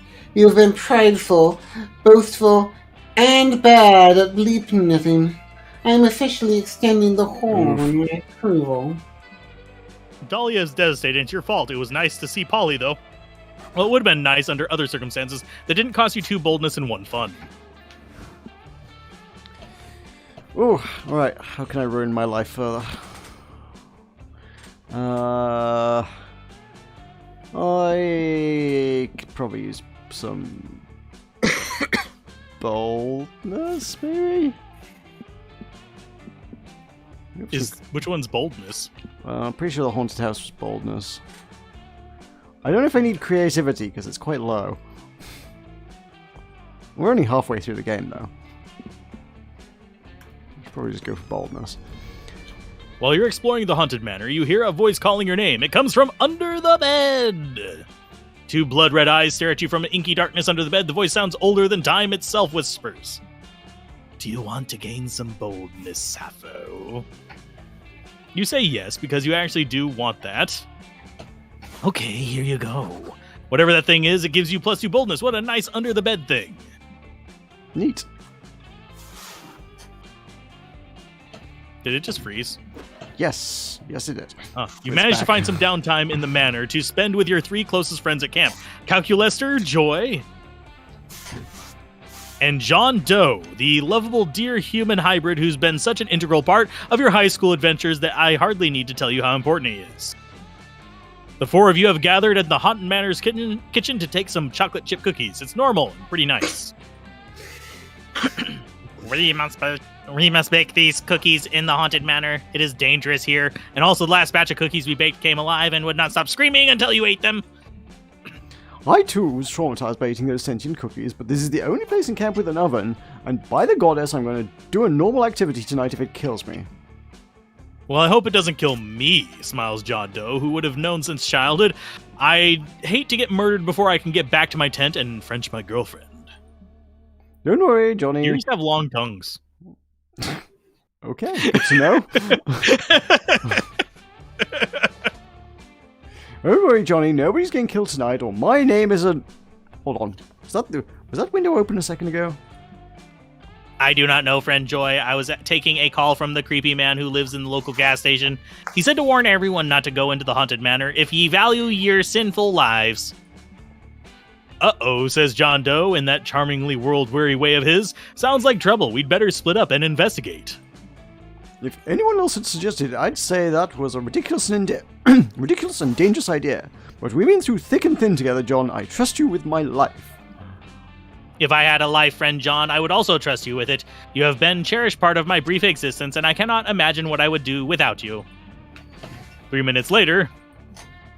John, you have been stabbed. Please stop bleeding immediately. He can't hear you, Calculator. All that bleeding made him dead. Looks like it's up to us to find the bastard who did it. No, Joy, that's not what Johnny would have wanted. He was always saying, if I ever get murdered, please call the police instead of trying to solve things yourselves. He always did say that. It's one of the things I liked best about him. Damn it, I guess we better call the cops. More than 3 minutes later. I don't know, says one of the cops you called. Murder is a really incendiary word. Are we sure this guy didn't just have a blood accident? A blood-related Yeah, that's cop incident. for you. Blood accident. There's a knife in his body. Are you blind? Whoa, says the officer. Who's the cop here, you or us? Because if it's you, I'm going to be really confused about why you called us. Oh man, you heard that cops were bastards, but these guys are too dumb to even suck. How can you show them conclusively that a murder happened here? This is so Meroka. Points to the message John wrote in his own blood before dying. I was definitely murdered by that dude right behind you.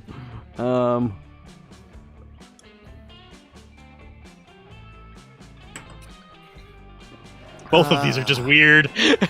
Smart. Sappho is right. The autobiography of our beloved John Doe was published on Amazon. I shall download the ebook immediately. Calculator downloads Johnny's autobiography and prints the last chapter out of his ass. You can read it all together. Oh my goddess, this is so tender. According to this autobiography, Johnny spends his final moments thinking of us, his most cherished friends. Look, he even mentions me by name. I'll never forget my friend Joy, or the wildlife refuge we founded for wood nymphs affected by deforestation. And even as I was being brutally stabbed to death by Jerry, Camp Spooky's resident slasher killer... Hey, that's me! Okay. I can't help but smile as I recall the long walks used to take with Calculator, where we discussed the nature of love and what yeness is. There is an especially long segment devoted to you, friend Sappho. Apparently the time you spent together in Space Defense Force left a truly lasting impression. You can't resist taking a peek. The best part about you comes near the end, when the blood loss is really starting to get to him. And as for my most fuckable friend, Sappho, my only regret is that I spent so much time Frenching my girlfriend that I never got to French her. Wow, he was dying of the multiple stab wounds I inflicted, but in his final moments, all he could think about was his intense desire to French Sappho. I'm so moved, I don't even feel like stabbing right now. That'll make life a lot easier to put you in jail, dirtbag, says the taller of the two cops, putting out some handcuffs. Now that we have signed witness statement, this case is open and shut. Oh, damn, I hate getting arrested. Can I at least keep my stabbing knife? Of course you can, says the shorter cop. We're cops, not knife thieves. Great, it looks like I'll be seeing you summer campers again real soon. Excellent work, Sappho. It seems that knowledge truly is power. Now that I think about it, you might actually be my most fuckable friend too. Everyone agrees to spend more time imagining what it would be like to make out with you, because it would be rude to ignore Johnny's final words. Absolutely, that's what I keep saying. Even in death, he is still the ultimate wingman. You gain 2 charm and 1 fun. This is going a lot better than our previous game in this Meroka. Everyone, it's another Not going song faster. one. Let's just randomize this one then. Because that's where we usually like get snagged up. La la la. Yay, me, my song about things was great. Well, we've crossed halfway in 2 hours. Alright. Ooh, Milo. I'm not very creative. I would suck at dating Milo. I'm going to go with the Bugman before Tulkas gets a chance to undermine me again. Why, hello there, Sappho. I'm to write by the firelight as well. I'm writing a letter home to my parents. They've asked so many questions about camp. It's exhausting answering them all. Have you been brushing your antenna every day? Are you getting enough clothing fibers in your diet? Has Sappho heard any hot goss lately, and would she be so kind as to dish? Well, I wouldn't want to be rude and not answer them, would I? I don't suppose you know of anything I could write home about. Damn, all your parents asked about was if you had enough pairs of socks. If it's gossip Mr. and Mrs. Man want, it's gossip they'll get. Ooh, can you spread goss about yourself being, like, amazing? Mm. But obviously, we got a dunk on Alzorath. Who... You hear that, Alzorath? You hear that? He's dunking on fake Alzorath. Girl Alzorath. Jeez, yeah, there we go. Who did a thing in a philosophy lecture with a nipple fungus. Type in someone you'd love to have dinner with.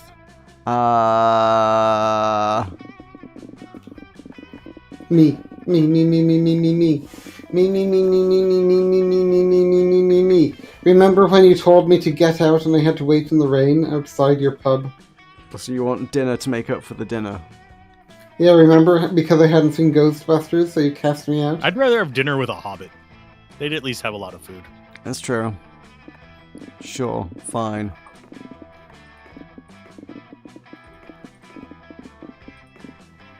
Is that a space character? Yes, yes it is.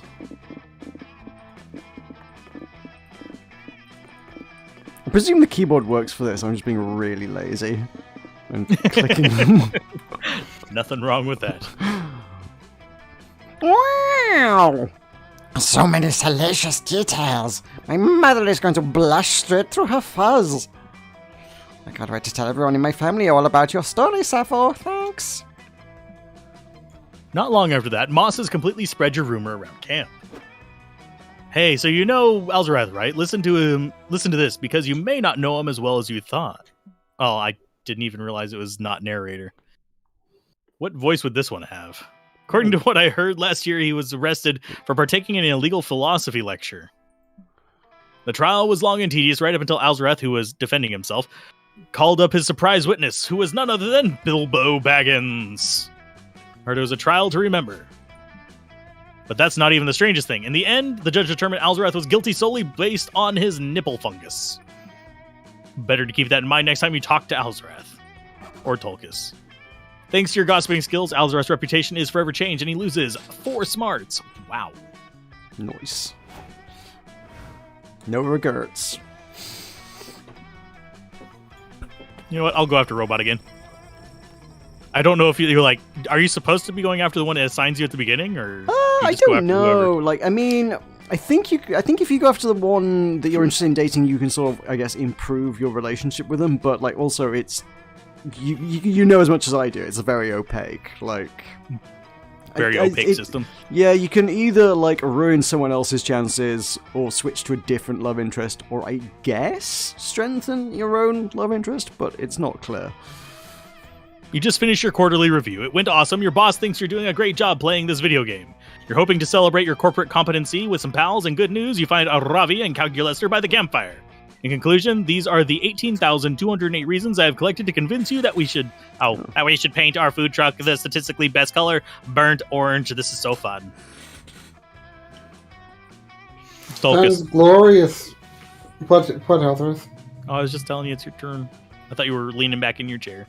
I am. No, but that was Meroka that made the little sound. That was my creak. Oh, that My chair's Meroka's, very creaky. I really should buy a new chair, but I've been thinking Meroka's for the last the 5 creak years folk. at least. Sounds glorious, Cal. Neil, this food truck is going to be so sick. I'm going to reach level 18 in my merchant skill tree so fast. Wouldn't that have been Neil's? Guys, I just had the trillest food truck idea. We should sell mini Victoria sponge cakes for dessert. They were the technical challenge recipe for the Gibbo. Or the Great British Bake Off? Yep, that's Yep. the one. Season 5 finale. So pie. Whoa, Hex catches the Great British Bake Off? Oh, watches the Great British Bake Off. That's your favorite show. You gave them the secret GBBO handshake that all true cakeheads know. Nice. It's sick you like Gibbo, no regrets. I honestly love reality TV in general. I'm watching the best thing right now. Have you guys seen 90 Day Adoption? I have not seen it. I'm aware the show exists, but have been unable to watch it due to my current parental control browser settings. Yeah, I haven't seen it either. Reality TV bores the bleep out of me. They always edit out the really good violence. Holy bleep! You guys aren't watching 90 Day Adoption? It's the ultimate reality show, and now I'm going to tell you all everything about it, and you can't stop me! Oops, sorry, Meroka. breaking my table. So basically the show is like The Bachelor, but for orphans. So each season, there's a new set of parents, and they adopt 6 orphans and choose which one they want to keep. But the crazy part is, the parents have never met each other face to face. They fell in love and got married while only communicating through quote-unquote walkie-talkies. And if the parents don't complete enough intimacy challenges, they have to let their exes raise the children for a day. Needless to say, the drama is absolutely the best part. Merc, will you be intimate with me? No. I am pleased that you are enjoying the show, but I am afraid that I may be unable to watch it. I can only process a limited amount of drama per hour. I thought I was safe watching my favorite reality show, Terrace House, but then I had to process all the emotional nuance in the meat incident. I almost ran out of battery. Yeah, these shows are never worth the time to watch them. It's always like one 5-minute clip of a headbutt that they just replay over and over. Okay, you guys, I hear you. And I get this show isn't for everyone, but I haven't told you about the elimination challenges yet! Just wait till you hear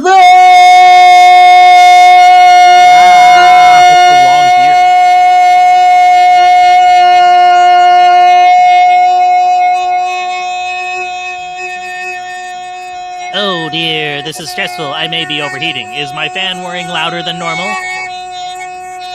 Uh-oh, looks like your 2 bone friends aren't totally obsessed with reality TV. That's a deal breaker for you. Quick, bring up a show you know they'll love. Is he gonna run out of air at some point? Probably. You can but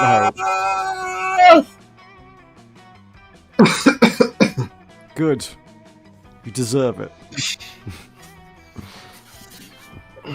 Oh, Oh, wow, that show sounds like it would align with my personal interests and allow me to bond with all of you, thereby incrementally strengthening our friendship. Personally, I would be very interested in consuming an episode as soon as possible. Thanks for the suggestion. No regrets. OMG, Cal. It's so good and you would love it. Honestly, it's so crazy that you haven't seen it yet because it's like made for you. Let's watch it. You whip out your phone, briefly thank God that you kept your Disney Plus subscription, and pull up an episode of the Turing Test. Welcome to another episode of the Turing Test. Our first contestant today is going to try to prove his humanity by eating organic material. Uh-oh, looks like JudgeBot number 342 isn't very impressed by our first contestant's technique. He's forgetting a major element of human eating, swallowing. Whoa! So the robots in the show are trying to pass as people? But then why are the judges robots? Shouldn't the judges be off the Hildor? Meroka, do you remember the Hildor? Yes. Bleep up, Paravi? Obviously not! What? What? How is shut a bleepable word? Well, it's really rude. Like, if I told you bleep up, then you would be, like, offended. Only if I bleeped up.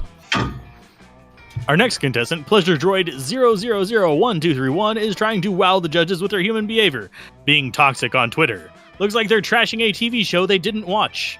What an edgy performance. Pleasure Droid 00012331 sure isn't pulling any punches. I am personally riveted by this video content. And now our final contestant is going to prove his humanity with the most difficult, ambitious challenge we've ever seen, demonstrating appropriate facial cues in conversation. I am completely surprised by this. He's the dark horse of the season, but looks like he's pulling it off. His eyebrows might be overheating, and oh my god, it's a perfect 10 performance. Wow, did you notice that robot looked subtly uncomfortable when discussing his salary? That was so human. How inspirational. Yeah, that show was pretty funny, but I gotta take off. I scheduled a 12-hour water dungeon speedrun for tonight. I'm gonna crush the record by at least 0.12. Meroka, help me out here. Seconds. No, Ravi! You don't understand! It only gets better in Season 2! They make the judges wear wigs. Don't drag me away. Well, if they're no longer interested, perhaps you and I could consume more of this content together. Just the two of us. Hell yeah, for a few more episodes, Calculator asks you if you'd like to be more comfortable if he put his cold robotic arm around you. You don't know if Cal has perfected his human cues, but his facial expression when asking seems a bit flirty. I like the little heart. Emoticon. That was a nice touch. And now it's Tulkas' turn. Wait, what? You Right. gotta choose a seat. We live in a That's society. 5. It's gonna be every day. Well, I mean, we're on day 2, and it's happened 5 times. It's more than every day. It's multiple times. It's every turn. Let's put it that way. Milo and Joy are sitting close to the campfire. Joy is looking supremely annoyed while Milo shoves her phone in her face. This should be good. Tulkas. Yeah. Who is the... Oh, yeah, this one was Tulkas as well. Yeah, he was really my boy. My them. My folk. I've just been showing Joy this delightful little quiz called Which Coven member are you? Do you want to give it a try? You not humour them, Alzorath. This quiz does no justice to the actual trials and tribulations my girls and I go through as Coven members. Oh, don't be so cranky. These questions are fun. Listen to this one. If you were a flavor of ice cream, which would you be? Potato ice cream. Answer choices are black licorice, birthday cake, tiramisu, and vanilli. Definitely a black... Look, help me out. No. Well, and definitely a black licorice. So dark and mysterious, but so sweet. What does ice cream have to do with saving the world? This is all bullshit. Bleep. Who knows? Maybe you could have a frozen dessert emergency. We all scream for ice cream. Okay, last question. What's your idea? I think I'll choose a long romantic walk on the beach. It's a classic for a reason. The results are in. Are you ready? I don't care. Ooh, I got Joy Johnson Johemia. Ah, that makes so much sense. I'm such a joy. What? No way, I'm Joy Johnson Jojima. There can only be one. The proof is in the pudding, darling. The pudding mean magicquiz.com. Do you want to try? You know what? Fine. I'll take your quiz, prove that it's dumb and predictable, and... Wait, I got faith? OMG, that makes so much sense. You're a total faith. No, I'm not. I'm literally actually Joy. Or maybe physically, but in your soul, you're a complete faith. You wear lots of black, and like animals and saving the world it makes. Meroka, do you know what it makes? Meroka, guess what it makes? What does it make? It makes sense. But Meroka, it makes a certain kind of sense. What sort of kind? Good sense. What kind? Good sense. No. Even more than that, Meroka. You're getting there, but even more than good sense, Meroka. Come on, Meroka. What kind of sense do you? No. What kind of sense do you think it makes? It makes, Meroka, makes perfect sense. Okay, very good. This is why we're going to be here till 3 a.m. Just because Faith and I have some overlapping personality traits does not mean that we are the same. Youch! I should probably step in and resolve this argument before Joy explodes everyone's eardrums. Is she a Faith or not?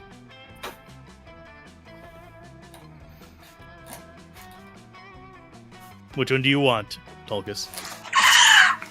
What? That's not the point. I don't have a self-esteem issue. I'm just not Faith.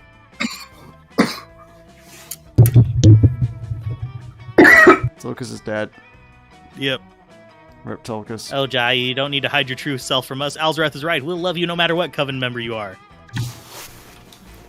That is not up for debate. I'm not Faith. It's literally all there is to it. Joy, sweetheart, don't fight it. This quiz is helping all of us reach into the depths of our souls and understand who we truly are. Personally, I near exclusively use social media quizzes to learn important things about myself so I can attest to its helpfulness. You're in a safe place! Are you sure that's healthy? Of course. For instance, the Myers-Briggs test. Ha! Helped me to understand that I'm a debater. And the what the hell of a debater quiz helped me understand what a debater is. And did it help you master it?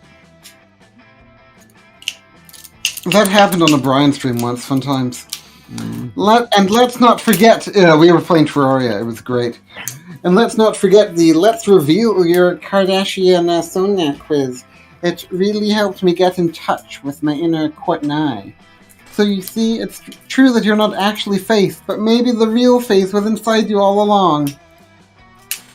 Man, I really need some... I'm just looking at Milo and realizing I really want some really, really loud magenta nail polish. I personally like the robe thing. With Robe like all the thing's cool very designs cool. on. Yeah. Just Milo's whole thing is just great. You could cosplay them. Don't tempt me. Do it. I'm leaving. Do it.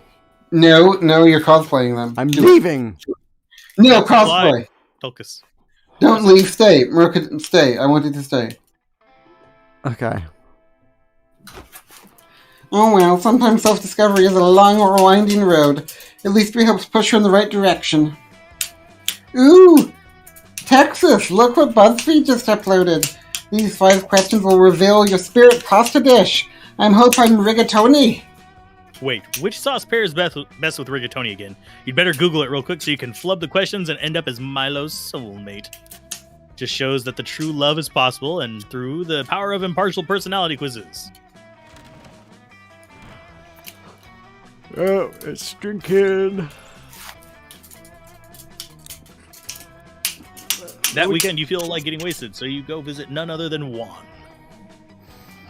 Hola! You know, when I started making magical drinks, I never thought people would actually come to drink them. Well, hey, who am I to judge?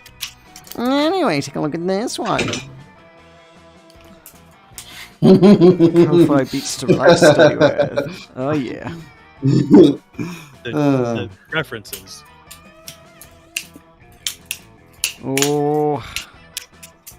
I'll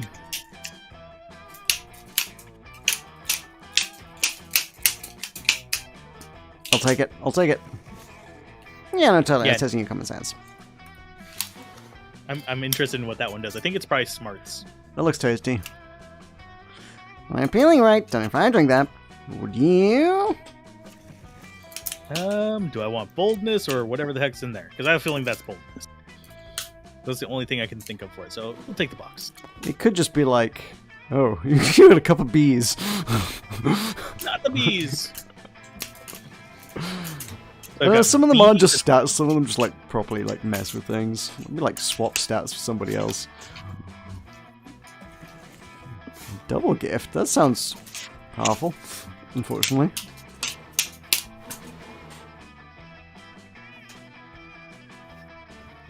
So what's the double gift? Double gift. That's so generous of you.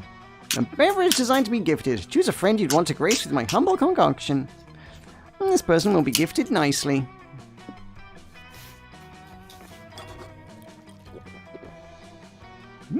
Jeez.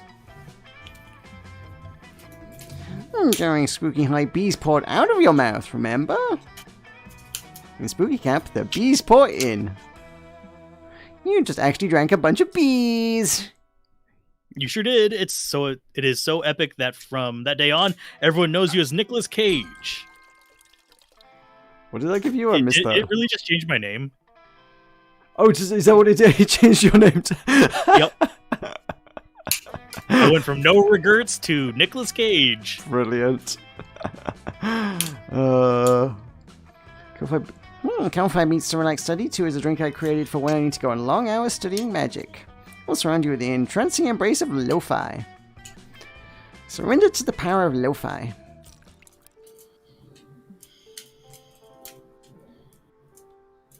Do you guys hear that, or...? Yeah, I hear that. They just changed the soundtrack. And I have a feeling it's going to be only on your turn, too. Possibly. Cool. So it really does just really mess with the game. Yeah. Random. Choose an object. Tulkas' scissors. Oh, no, whoops. I clicked too soon. I guess we've got to randomize it then. Nicolas Cage. Hey, I'm first.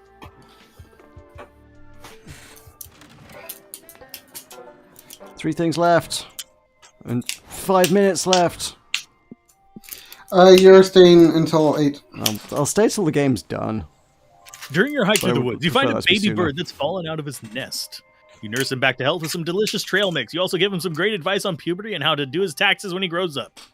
Wish someone would have told me how to do my taxes. Then the mama bird finds you, and then she's pissed that you're holding her baby. She tries to peck your eyes out, but you fight her off. You've learned an important lesson today. Don't mess with birds. You gain +2 smarts. Thank you, Alzorath. You're welcome, Tulkas. I did that one just for you. You link up with Talia afterwards. She practices headbutting rocks while you give her pointers on headbutting rocks. Hey, stop headbutting my rocks. Your rocks? Well, if they're yours, how did my forehead get blood all over them, huh? Sorry, Toots, those rocks are... And that precious forehead blood belong to me. I've purchased Camp Spooky. Gasp. You stole my evil laugh. What could a fiend like you possibly want with a wonderful high mortality rate summer camp like this? Nothing at all. That's why I'm demolishing Camp Spooky and replacing it with something much more evil. A suburban shopping mall. Meroka Math is playing Lost Ark right now. Yeah, it's back up. I saw someone mention it in one of the other chats. But no, Camp Spooky means no classic summer camp experiences, and no classic summer camp experiences means no best summer ever! I won't allow it. I'll defeat you in a glorious single combat. When I'm through with you, your broken bones will have broken bones. Tulkas, you love single combat. You think mere violence can stop me? Please, if you break my bones, I'll just buy replacement bones from destitute millennials. Ouch, close to home. Your physical attacks are useless against me, Dahlia. For the true source of my power, capitalism itself. Capitalism has no bones. All right, I'll go run an errand real quick. Someone told me there's still rainforest that hasn't been burned down yet. I'll be back with my bulldozers. No, you can't let him win. I'm allergic to letting other people win. If he's right, though, my fists are useless against him unless I defeat capitalism first. How can I attack something that has no bones? Surely capitalism must have a weak point. If only I knew what it was. Oh, you have an idea. Capitalism's weak point is... Void in our souls, which we fill with consumer goods. It's a weakness filled with Richard. void. It's genitals! So you want to punch capitalism? And I keep getting the negative ones. An abstract concept that doesn't even have bones in the genitals? That's so dishonorable. It's already at disadvantage because the no bones. Only a truly cowardly soul would punch a boneless adversary in the genitals. Plus, did capitalism consent to being punched in the genitals? Because if not, yikes. At least says more about you than it does about capitalism. I never condone genital punching. Just like I don't condone sand kicking, performance-enhancing spells, or teabagging. I'm ashamed of you, Nicolas Cage. Your cravenness has punched me in the genitals of my heart. No, punching genitals isn't dishonorable. Look, you show her by whacking yourself in the genitals with a crowbar. Apparently, this is news to you, and getting a crowbar to the genitals sucks. Writhing in pain while clutching your genitals. The classic response of a man horrified by his own wretched cowardice. I'm more of a shadow than a man. You try to explain that it's really more of a response to the crowbar you just groined yourself with, but that comes out as... How dare you say that about my parents? I didn't know you even spoke demonic. You're so lucky you're such a coward. I spare you because I don't want any of your blood to get on me. Sap my heroism. But watch yourself, Nicolas Cage. Hey, that was great. The new networks are gonna love this footage of you doinking yourself with that crowbar. You know what? Forget them all for a bit. How would you like to smack yourself in the crotch with the Tonight Show? I'll be your manager. I'm gonna be rich. You would not like to smack yourself in the crotch in the Tonight Show, but it's that or let Camp Spooky be bulldoze. So you take the hit for the team. Or really, by the time you're done touring all the late night shows, several dozen people for the team. Oh, Camp Spooky is safe for now, but the cost of 2 fun and 1 smarts. You're probably your ability to procreate. We're still smart enough. Alzorath. Oh, that's me. I'm learning. I'm learning. No, I got it this time. I remembered. I mean, I'm recording. I can count after this. You do need to put a counter in the corner to keep track of it. The Indiana Senate is 39-11, Republican to Democrat. Today at the Camp Down, the game is Charades Extreme! Meroka! It's just regular charades, but apparently they love to stick extreme into any classic game. It's your turn, and you get 3rd times the charm. 3rd is easy to convey just by using your fingers. But charm is harder. To get your team to guess it right, you act as if you were more charming than you really are. You manage to do that and gain +2 charm by playing that role and bring your team to victory! Hooray. Later, you're caught up in an intense game of Capture the Flag with Rival Camp. You thought it would be kind of fun. You were wrong. The Dome has become an active war zone. You are full-scale military hierarchies, weapons of mass destruction, and lots of death on both sides.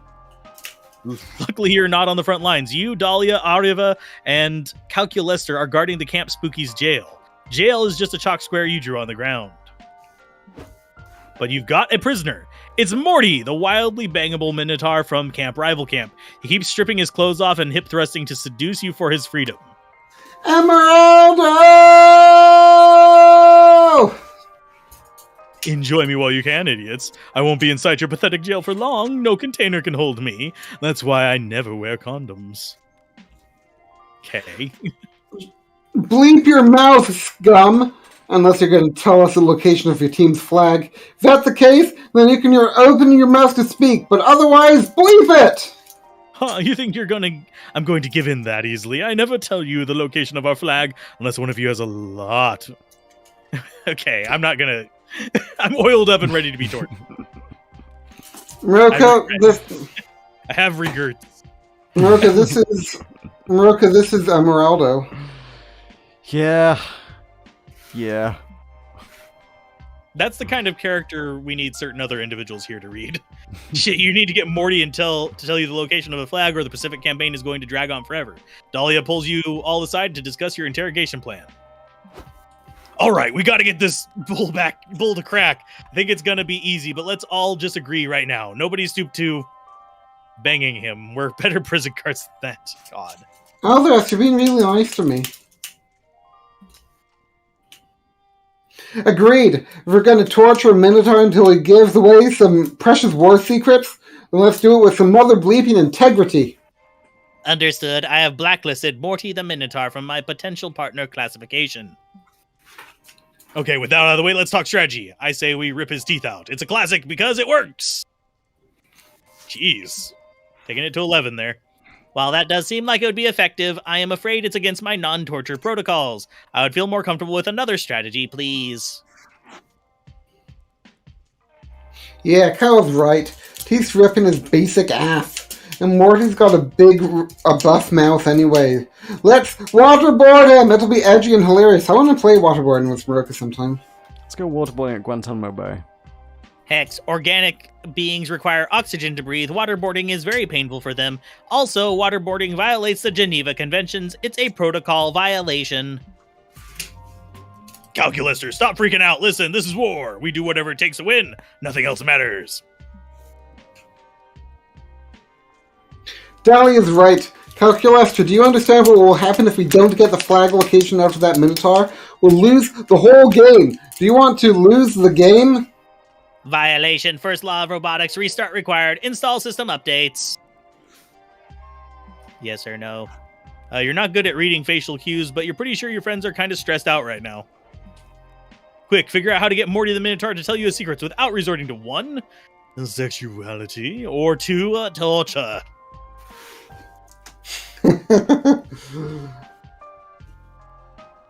Online quizzes, they always work. What? That's a dope idea. You guys, I take like 40,000 quizzes a day. It's basically therapy at this point. Casual digital quizzes do not technically violate any of my torture protocols. I am in favor of this interrogation strategy.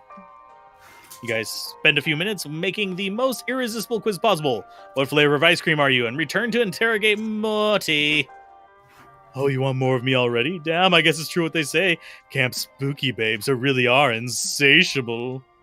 Eat, bleep, and die, scum! And also takes his buds, or else we'll... Oh, Meroka has my scissors. I could legitimately stab Emeralda. Do you think Emeralda would let me stab him? No. I like getting stabbed, just another kind of penetration, if you ask me. But fine, whatever, I'll take your loser-ass quiz.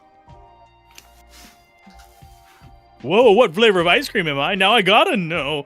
That foot pose. I just noticed it. I just looked at it. Yup. Rocket. Oh, you know what I should be? Pistachio, because my outside is hard, but I'm full of nut. Wow. Question 1, what's your dream vacation? Easy. My answer is Brazil, because Brazil has 14.4% of the global cattle population. It's basically a paradise. Question 2, what's your favorite holiday? Obvious, it's Halloween. Not to brag, but my costumes are so slutty they're technically illegal to wear in Utah. And question 3, where does Camp Rival hide their flag? I'm not supposed to tell anyone, but I can't give an inaccurate answer. What if I give a fake answer to this question and the quiz says I'm some gross ice cream flavor, like oatmeal raisin celibacy? I can't risk it. I'm gonna give the real answer. Camp Rival's camp flag is hidden underneath the graveyard behind the orphanage. You win, BuzzFeed's quiz. You've ravished me with your mind games. Bah, that dumb but very hot Minotaur. Our interrogation is complete, and I gotta say, the quiz was super effective. I have transmitted this war-ending information to Admiral Bloodface. Also, I'm happy because we achieved our goal and became slightly closer as friends. More quizzes for the prisoner! Make him take quizzes all day! You guys spend all day devising quizzes to extract all of Morty's secrets. He never figures out what you're doing, and you get tons of valuable intel.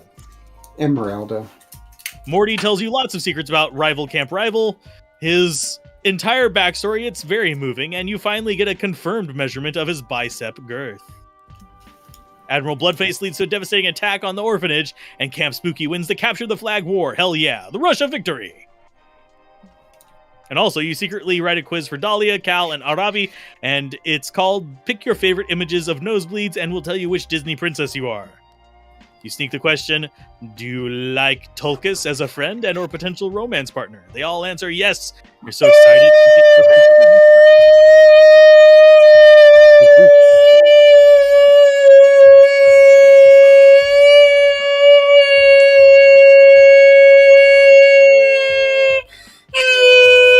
I'm allowed to take a breath in the middle of that. That's cheating.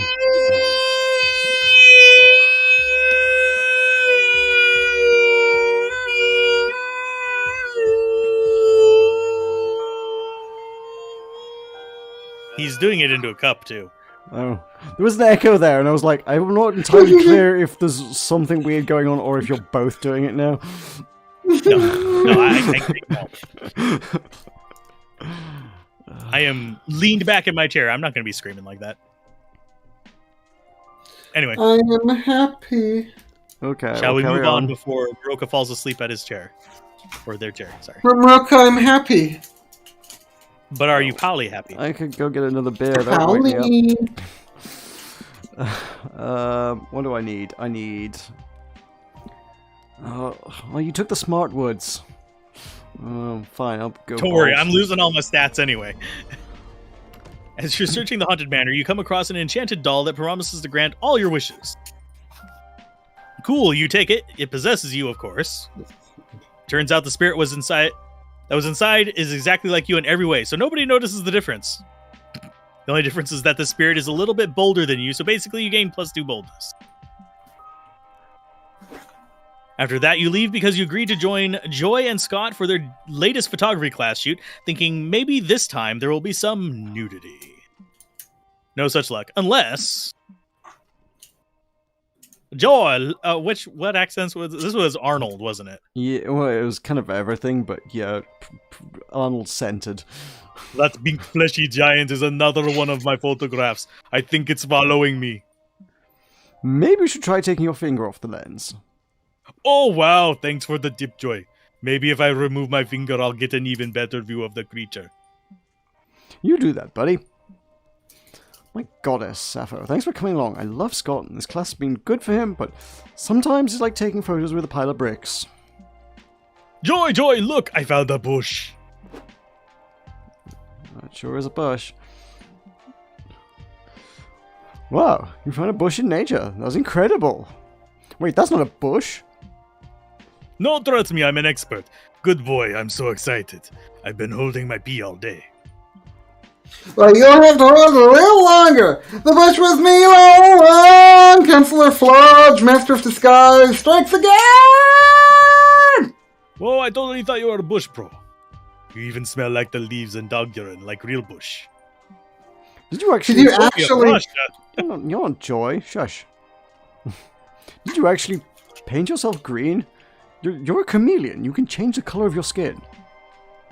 That would be cheating, Joy. This is camouflage, and you still have a lot to learn. You should come to more of my camouflage classes. Pass. I can use magic anyway. You're a loss. You're missing on the most popular class of all in Camp Spooky. Yeah, I find that hard to believe. Who's into camouflage these days? Everyone I know is more into being very loud and visible, and annoying, if I must say. What? People not into camouflage these days? Well. If that's true, how come 5 Comforters did something before Meroka was British? Yep. Well, what? Please tell me you didn't teach 5 campers how to hide undetectably in the bathrooms. Of course I did! I am a great counselor, and a master of disguise. I wouldn't let down some fellow camouflage enthusiasts. You know, my senior year of college, I shared a gender-neutral bathroom with a bunch of ladies. Okay, cool. Cool story, bro. Did you know that, Meroka? I did not know that. Cool story, bro. Do you think I disguised myself? Hard to say. But You you did realize it was totally for perverted sex reasons, right? Meroka, you accuse me unjustly. I was reading the line. Oh, okay. You're right, Joy! Now that I think about it, it's quite clear they wanted to camouflage for bleeped reasons. I was so enamored with the fine art of camouflage, I forgot it could be used for evil. God damn it, Flodge. Come on, Sappho, we've got to find a way to flush them out. This is an emergency.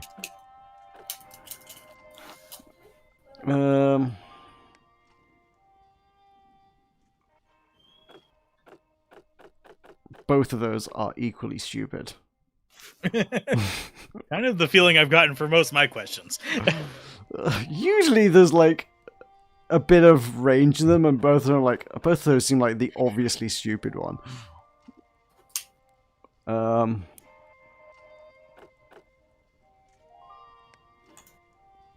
Sure. No. God damn it. Are you sure that's a good idea? It seems like not a good idea. Tulkas?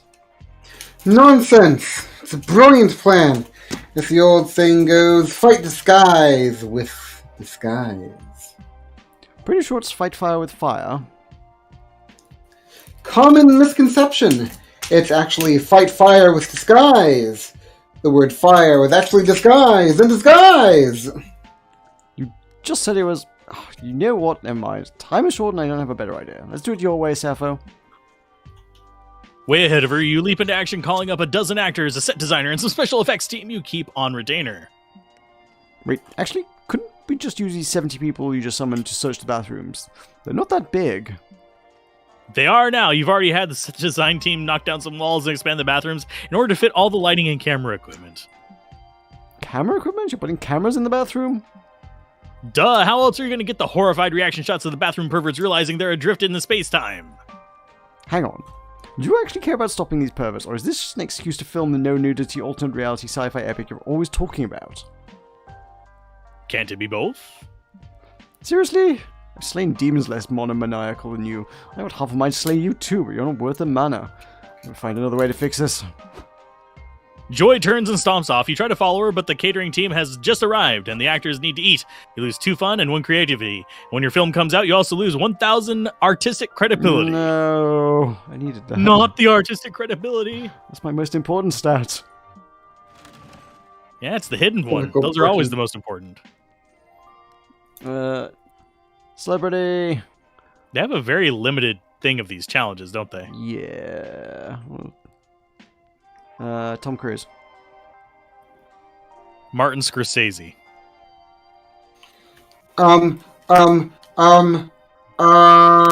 Preeti Patel. Most likely to be posing as a random fan in a Discord server dedicated to themselves. None of the above. What about Preeti Preeti Patel? Patel. Yes. Absolutely. That's 100% Tory shit right there. Is pretending to be Tory their own fans. bleep. Yeah, sure. Cheerfully retracted. Mine definitely wouldn't, because he probably wouldn't know how to use Discord. Tom Cruise it is.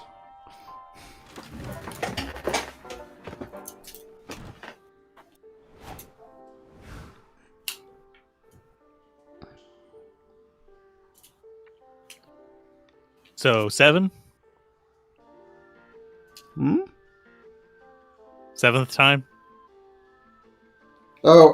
Oh god, that got me that time as well. Is this the lo-fi music in the background? Yeah, it is. No, I had the gift potion, not the lo-fi potion. Have you not had lo-fi music since I drank that potion? I've had it the entire time. Oh, I didn't realize. I hadn't been listening. Okay, let's listen to it for a bit. It's pretty chill.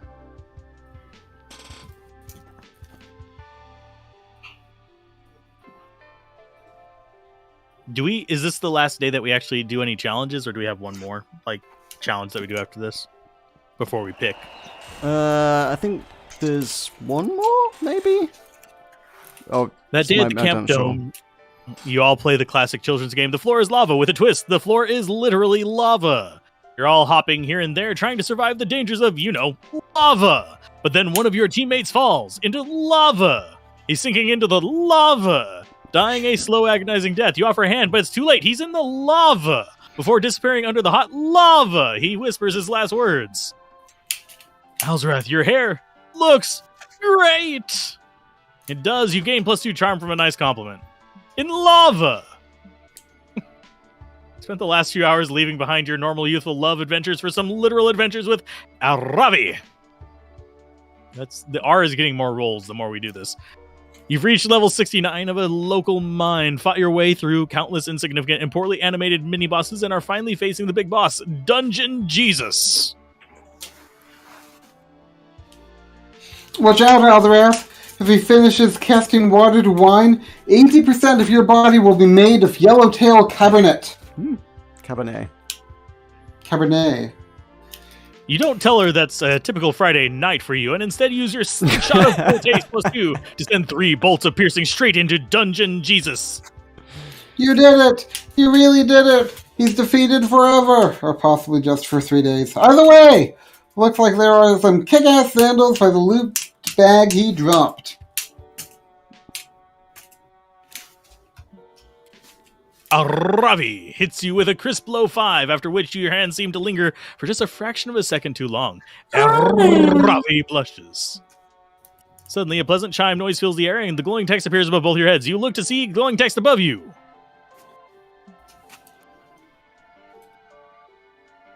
What's that symbol mean? What's happening? Check it out, Alzorath. We gained enough XP that it's time to level up. Our relationship! Looks like between crucifying Dungeon Jesus and the bleepified hand touching, we're able to advance from enemies to friends, all the way to will they / won't they. Even more gasp! And even better, now you get to unlock a new skill from your relationship skill tree. Which one are you going to pick? Oh man, choosing new skills is critical for a successful endgame. In this game of love, seriously, not actual video game, that would be ridiculous, is no different. Time to pick a skill that's sure to impress Ravi and take you from will they, won't they to oh, they definitely will.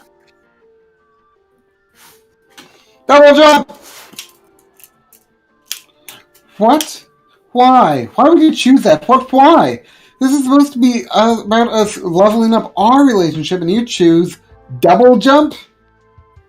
Yeah, it for sure seems like Alzorath does not return your feelings, Ravi. Feelings? What feelings? No one said anything about feelings. Heck, shut up. Oh no, oh god, Ravi may have had feelings for you, and now you're destroying aforementioned hypothetical feelings. But I wanted double jump. Meroka, did you know that demon hunt? Tulkas Did you just know wanted that? to get higher. Did you know that demon hunters have double jump? She's a demon hunter. She should be supportive of You double need to get this jumps. under control quickly. You explain that you chose it because it's always fun in video games, and you just wanted to share the fun. You demonstrate a lot of super excellent double jumps for her and illustrate your point. No, you're just being a show-off. Not a good look. No, you double jump even better to prove you weren't showing off before. Because if you were showing off, you wouldn't jump like this. Huh. This is weird as bleep. I'm gonna record it and post it to TikTok. Hex is as good as their word, and indeed does exactly this. Almost immediately, the United States Pentagon kidnaps you studying the mysterious question. How are you double jumping? It completely breaks the laws of physics that you're able to jump even higher whilst already midair from the first jump, with no additional leverage or outside force of any kind. I've seen someone attempt to double jump on accident because they were scared. If they can figure out the mystery behind your double jump, perhaps they can come up with a renewable energy source and save the planet. But yeah, they were startled and they literally just straightened their legs midair. It was weird looking. By the time they give up on discovering your secret and set you free, they've completely taken away your ability to double jump. In fact, you're so sick of being forced to jump over and over in scientific conditions, you don't even want a regular jump anymore. You kind of just want to lay on the couch for a long, long time. This makes you pretty much useless for adventuring. You lose 2 fun and 1 charm. Your best excuse is Ravi. I need to roll hard.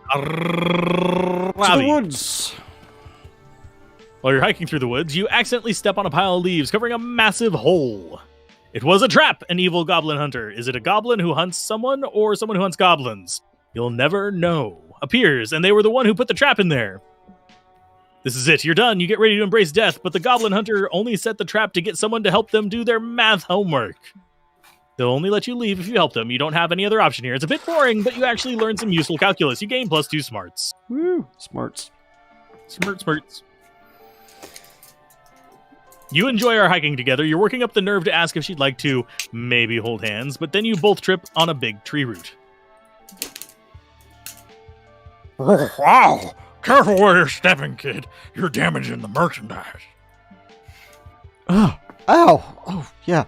I'm so sorry I gave myself a concussion tripping over your root. You could have warned me about it in the first place, since evidently you can talk. Meroka, tell Chad about your concussion. It's nice to meet you. My name's Mike. The magic's free. And you are. Joy Johnson Jojima. Who I'm sure used to have an H in surname. The witch who does not have time for this. Hey, that wasn't an opportunity for you to speak. It was a chance for me to tell you that you are the chosen one. Oh, cool. I mean, I already knew that, but it's nice that you knew that. Don't sweat it, doll. So I got this quest for you. It's all about saving the environment, being a friend of the trees. Chosen ones love that crap. Can't help but note he's smoking, which seems like a dangerous pastime for a tree. Yeah, it kind of does. I mean, he's covered in kindling, too. Mm-hmm. There's this potion I need. I'm even the all-powerful forces of nature need. It'll help the trees of this forest grow stronger, harder, more wooden. Oh, Okay, let me see this recipe. A couple of black root, pinch of demon horn, and... Wait, Viagra? Mike, this is a penis enlargement potion. wrong. It's an enlargement potion for trees. Yeah, sorry, no way am I getting involved in your weird bleep ventures. Sappho, let's go. Come on. Meroka! That's not Aren't like you supposed to be the hero of humanity and a friend of the doing tree? it. Trees are very insecure about their tiny twigs. Give my tree twig right now, or I'm going to email every old lady on my 2-scam list and tell them you're a stuck-up tree-hating bitch. Oh my god, someone needs to just shut Mike up. Joy already tried the rational argument to no avail. It's time for your special move, fighting nonsense with more nonsense. Oh no, not nonsense. I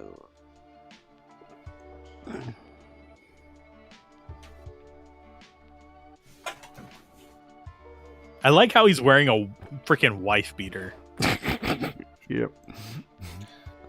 He reminds me of that guy from Aqua Teen Hunger Force. Never watched that. You wouldn't.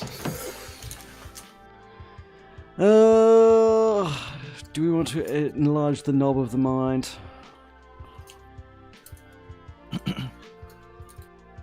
It's up to you. What do you think Sappho would like? I don't know. I don't going with know. Sappho. Sure. Ugh. Dang it. Oh, I'm not convinced.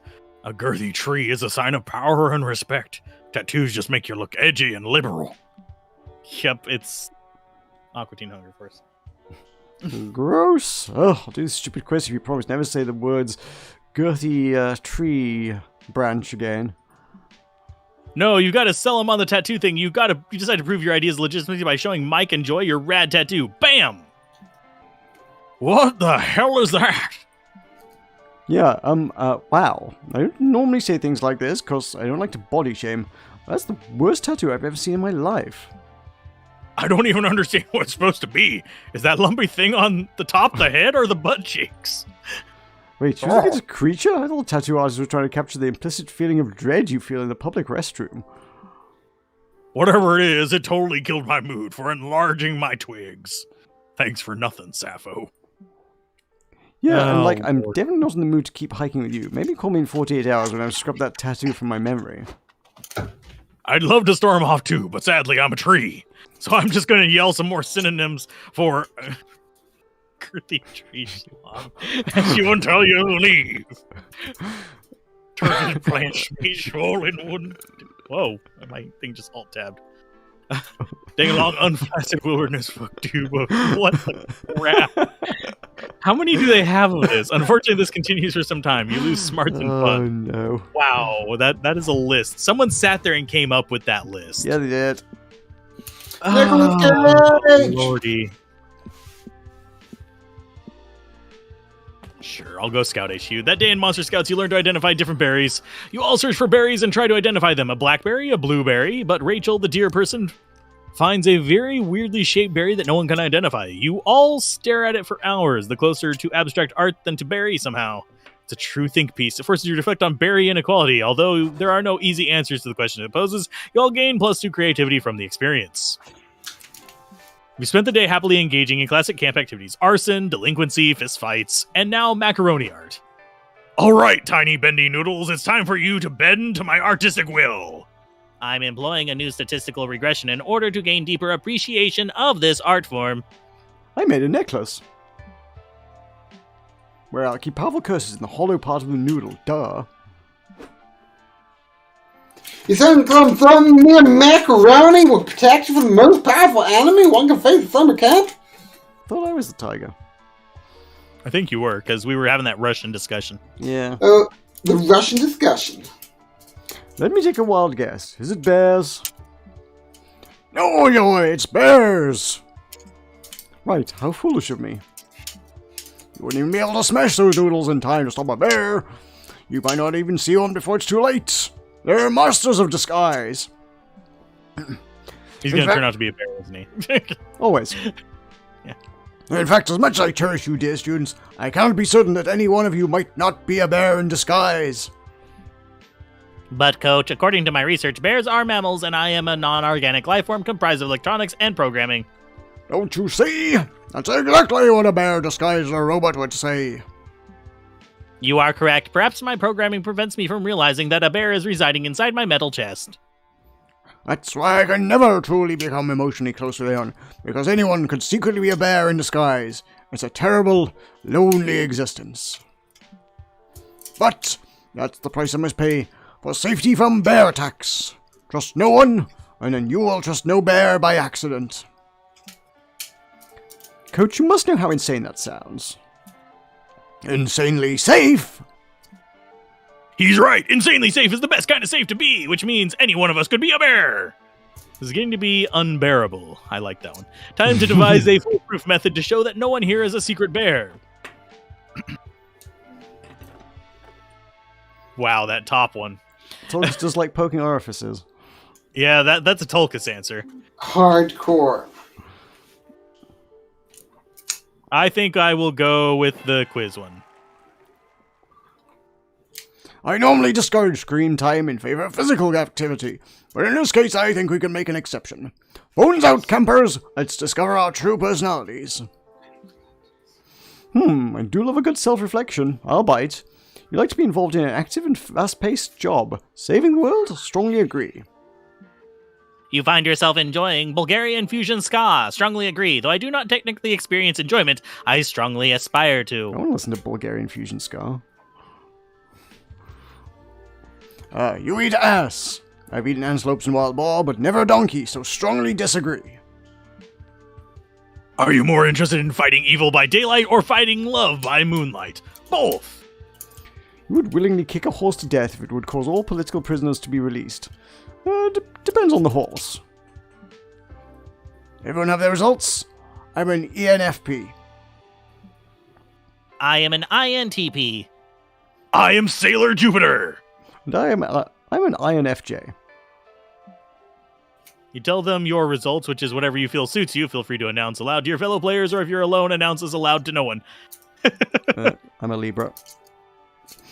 My result is I am Tulkas Staldo. And that's me. Okay. It's me, Meroka. Meroka. What if I made you like a paper mache model of you, and then I like went into it? No. Basically a Meroka suit out of paper mache? That's kind of weird. No. Not allowed. Well, I'm satisfied. No bears hiding inside myself, or any of my dear students. What a relief. But Coach, did you say that bears could blend into their surroundings? Yes, but our surrounding is just that strangely small square containing a black background behind us at all times. I think we'd notice if there were a... Bear detected. Warning. Bear detected. Alert. Alert. I knew it! I knew a bear was among us. It turns out the real bear was outside us all along. The bear roars and escapes from his background prison, but since you and your friends cleverly detected his presence just in time, you're able to escape. Narrowly surviving a bear attack has really bonded you with your friends and given you +2 boldness and +1 smarts. The last day of summer. Who will be my summer love? Oh.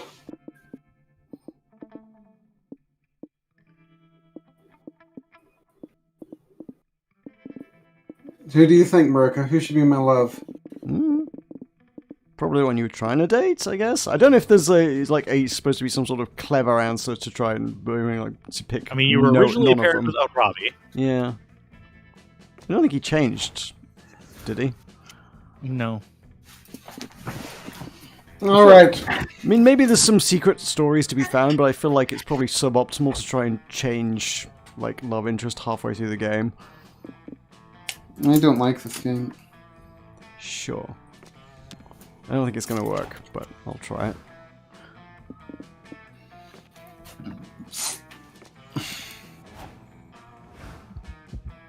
You finally gather the courage to ask your beloved to watch the meteor shower with you. Wait, you want to be my summer fling? Whoa! How do I put this? You know how I like running at everything? Dating some people is like landing at love. Dating some people is like losing at love. Dating you would be like getting the virus in your PC and having to uninstall everything. Does that properly express how I feel about dating you? Savage.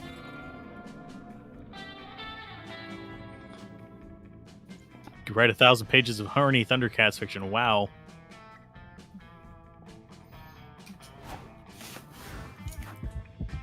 You finally gather the courage to ask your beloved to watch the meteor shower with you, and... You want to be a summer fling, huh? That's so nice of you. But, Where did you hear that? I heard a strange noise. I think it was some evil of sorts lurking somewhere and plotting to destroy the world. I'd love to give you an answer, but duty calls. Aww. Nothing good comes out of this. Until Coach appears to give you the Monster Scouts badge for surviving a great deal of embarrassment.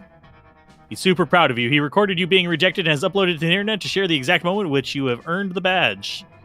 You become an internet sensation. Still, you're devastated, aside from being famous for being pathetic. You try to cover the hole in your heart with your newly acquired badge, but the hole is figurative, you dum-dum. You finally gather the courage to ask your... Okay. You desire a summer fling with me? I am so happy. I must admit I've been intrigued by you lately, so I ran 62 simulations of us going to the meteor shower together. One of us died and only 3 of them. Believe it or not, that is actually a very good statistic. For the most part, the outcomes are very satisfying and overall nice. So to quote myself in most of my simulations, yes, Nicolas Cage, let us be summer flings. Would you like to hold each other while the sun sets? Last day of camp was lovely. Before the meteor shower, Calculaster took you on a romantic hike and pointed out all the different types of plants and wildflowers among your walk. He taught you which flower arrangements meant the what back in the Victorian era when people used similar impractical communication methods like flower arrangements. During the shower, Calculaster surprised you with a bouquet he arranged, fennel for flattery, tulip for passion, and printed out JPEG of a red rose. On the back of the picture was typed, "Apologies, red roses were not found in the wilderness often, but I still like you very much. Less than 3 minus C."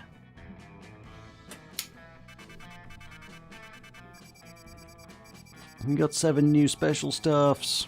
Yeah. Is this counting towards yours, or do we each have like different ones? I don't know. I have 0 of 25, 24 of 367, 22 of whatever, and then 7. I mean, I've got more, but I've also played it more, so... Okay, so it's like, it displays it individually for each person. Yeah, I guess so. I think what we've seen adds to each of our own individual totals, but... Okay. Hmm. 0 new secret endings. They sigh. And on that note, I would like to say thank you all so very much for watching. I have been Tulkas. They have been Meroka. He has been Alzorath. This has been the ultimate Monster Camp SoCap gathering experience. The 90-minute game became a 3-hour and 20-minute game. Yep. Everyone It's faster than last time. Yeah. Everyone get hype for Thursday when the 3 of us will convene for quote-unquote Monster Camp. We will see you all next time. Bye, everyone. Bye.